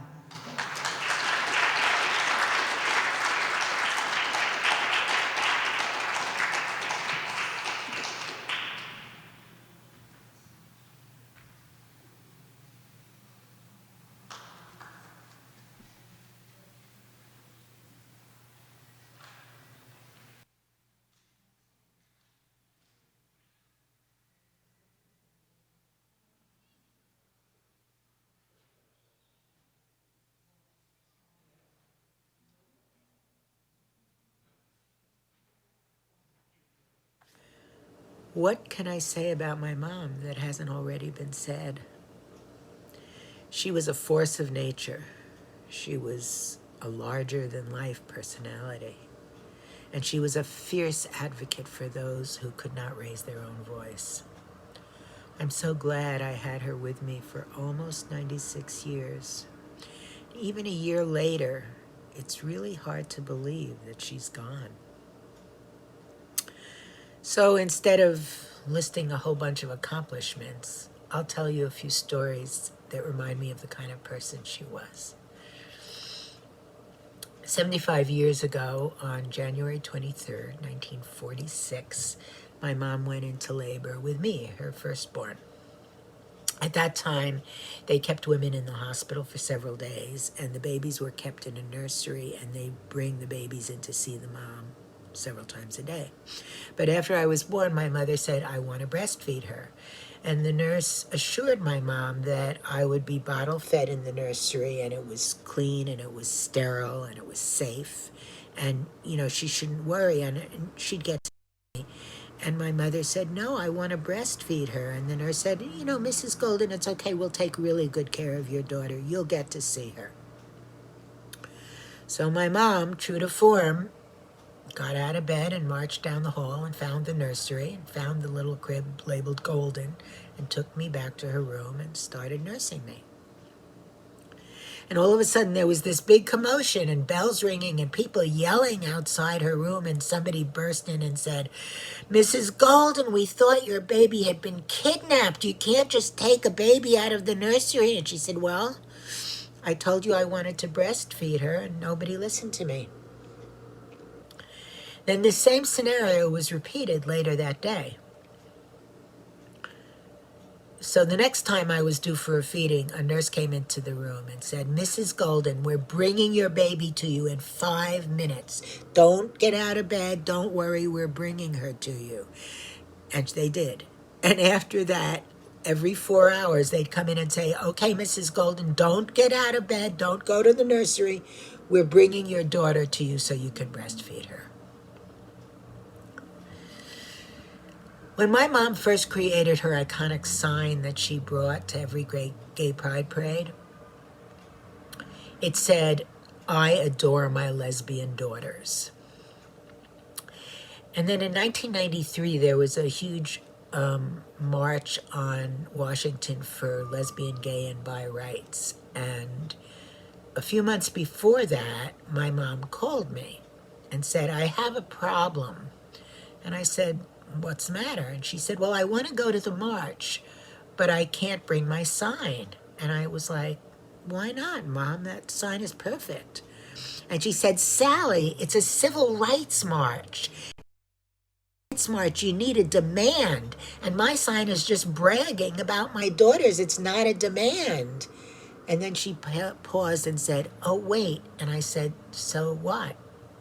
And she said, I know what I'll do. She said, I'll add a line on the bottom, keep them safe. And that's a demand. And then I can go to the Civil Rights March.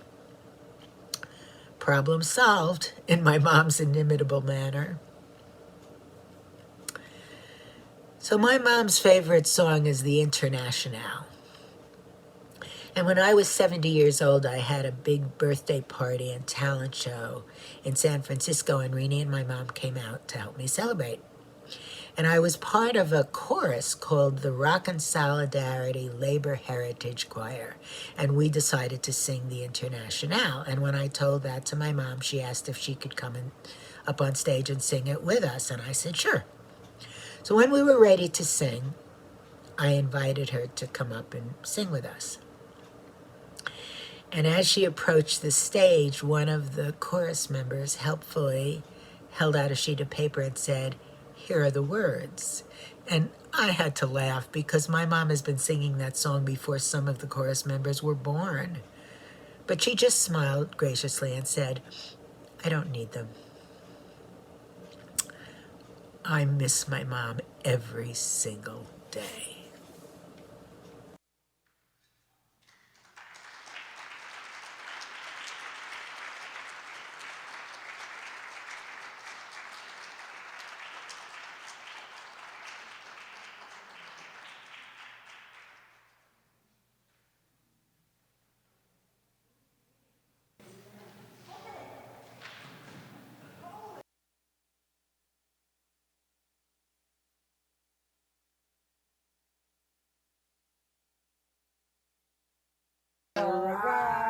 Arise, ye prisoners of salvation.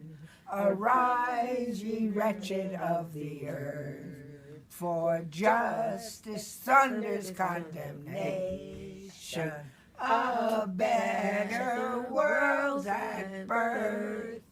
No more tradition shall bind us. Arise, ye slaves, no more in thrall. The world will rise on new foundations. We have been naught, we shall be all. 'Tis the final conflict. Let each stand in her place. The international working class shall be the human race. 'Tis the final conflict. Let each stand in her place. The international working class shall be the human race.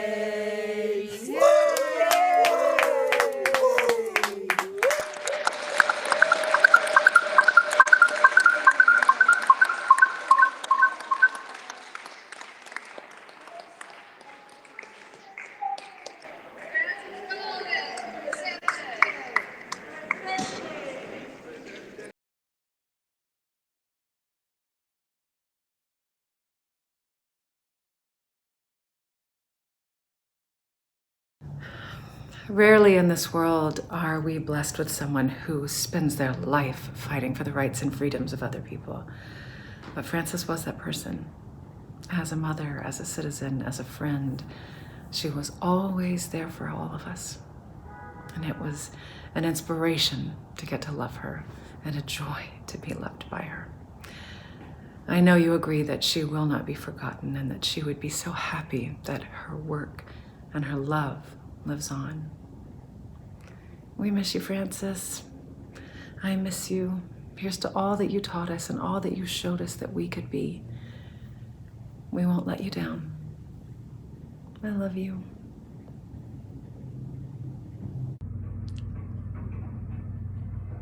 My name is Robert Contant. I was a founder and co-owner of St. Mark's Bookshop for 39 years. We closed in 2016. Years before, we got into financial trouble with our landlord Cooper Union when they raised our rent during the Great Recession. Frances Goldin and Joyce Ravitch successfully conducted an online petition to save the bookshop. 44,000 people signed on in support. Frances was a true friend of the bookshop and me. I first met Frances when I moved to New York City in 1972. I was crashing with my friend, the playwright Walter Hadler, on East 4th Street. Down the block was a storefront for a tenants organization where Frances worked. I stopped in to inquire about an apartment. I had no job and no money. She said I should come back when I had a job. I attended tenants meetings and 2 months later got a job at East Side Bookstore. Frances then got me my first apartment on East 3rd Street for a rent of $63 per month. When my partners and I opened St. Mark's Bookshop, she became a frequent customer. I will never forget her friendship and support. Hi. When I became executive director at Cooper Square Committee, it was kind of daunting to know that I was going to be working to safeguard the legacy of the organization co-founded by Frances Goldin. By the time I joined Cooper Square in the late 1990s, the neighborhood that had once been threatened by demolition by Robert Moses had been saved from the bulldozers, but was now threatened with gentrification. A plan for new mixed-income housing on Houston Street had been negotiated, and we were working out the details for a new community center that would replace the Church of All Nations building, which had been taken over by squatters. After the city agreed to that plan, the developer they chose had picked the YMCA to run the new center. We worried that the new community center wouldn't be affordable to our poorest residents. Frances insisted there had to be free programming in the building.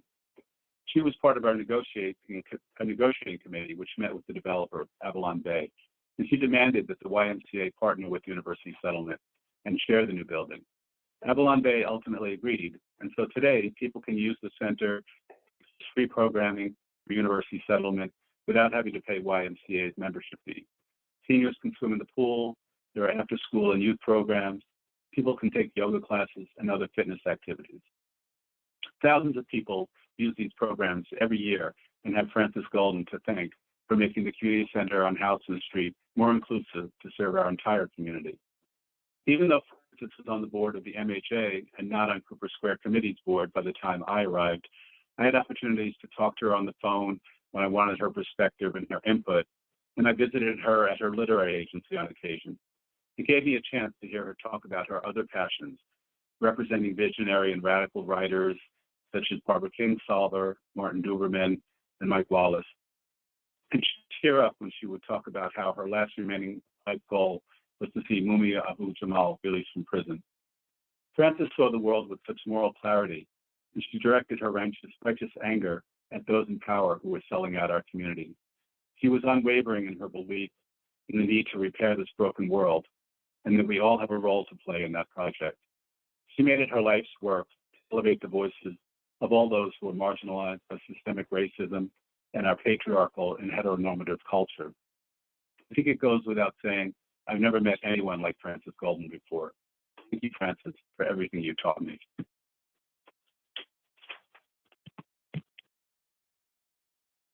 Hi, I'm Alia Thabit. I'm Walter Thabit's daughter. And I've known Fran pretty much all my life because Walter and Frances were together for pretty much all of my life, even though we didn't know that until the 70s. On our first visit, like formal official visit to Fran as Walter's lady friend, and me and my brothers were like, what is this going to be like? And everything was okay. And then we were sitting around after dinner and Walter said something pompous and Fran took off her shoe and threw it at him. And we were like, okay, this is going to be great. And it really was. Fran embraced all of us and all of us loved her. She opened her heart. She opened her home. She was a constant and loving presence for us through all the decades and all the decades. And even after she and Walter separated and she came back and took care of him while he died. And then even after he died, we still stayed close. Every time I came to New York, in all the years where I wasn't able to be there regularly, even if I was only there for a few hours, I made time to go and see Fran. And every time I saw her, she asked me to dance. So this is for you, Fran.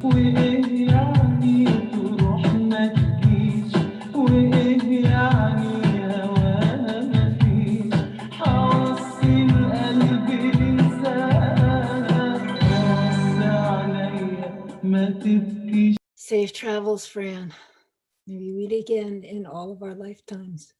From me, and Darius, and Nick, and Pavo, we love you forever. Hello, I'm Cliff Connor. And I'm Marush Connor. And we appreciate this opportunity to let you know how we felt about Frances. Our relationship with Frances began on a professional level because she was Cliff's literary agent. Before long, we formed bonds of friendship and comradeship with her. We owe our acquaintance with Frances to a mutual friend, Jeff Mackler.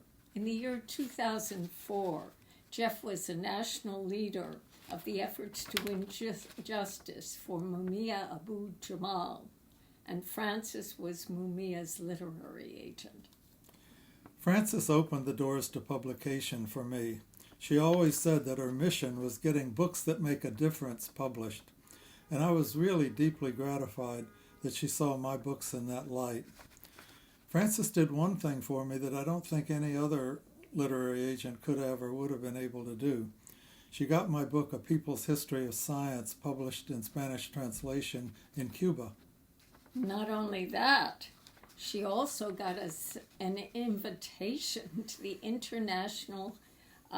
Havana International Book Fair to launch the book as guests of the Cuban government. It was an unforgettable experience. I should add that neither Frances nor we made a penny on that publishing deal because under American law, financial transactions between Americans and Cuba were illegal. But we were all happy to have the book published as an act of solidarity with the Cuban Revolution. We found that we had a number of mutual friends, especially Mike and Debbie Smith. Mike and Debbie got us involved in one of our closest collaborations with Frances, having to do with a book that she had initiated, a collection of essays entitled Imagine Living in a Socialist USA. Another outstanding memory we have of Frances was one evening in 2011 when we were watching the evening news and suddenly saw her trying to get arrested at an Occupy Wall Street protest. The news anchor described her this way: with purple streaked hair and a sign saying, "I'm 87 and mad as hell." Frances Goldin could not get arrested in spite of the fact that there were young protesters being arrested all around her. That was the Frances that we knew and loved. Frances Goldin, presente!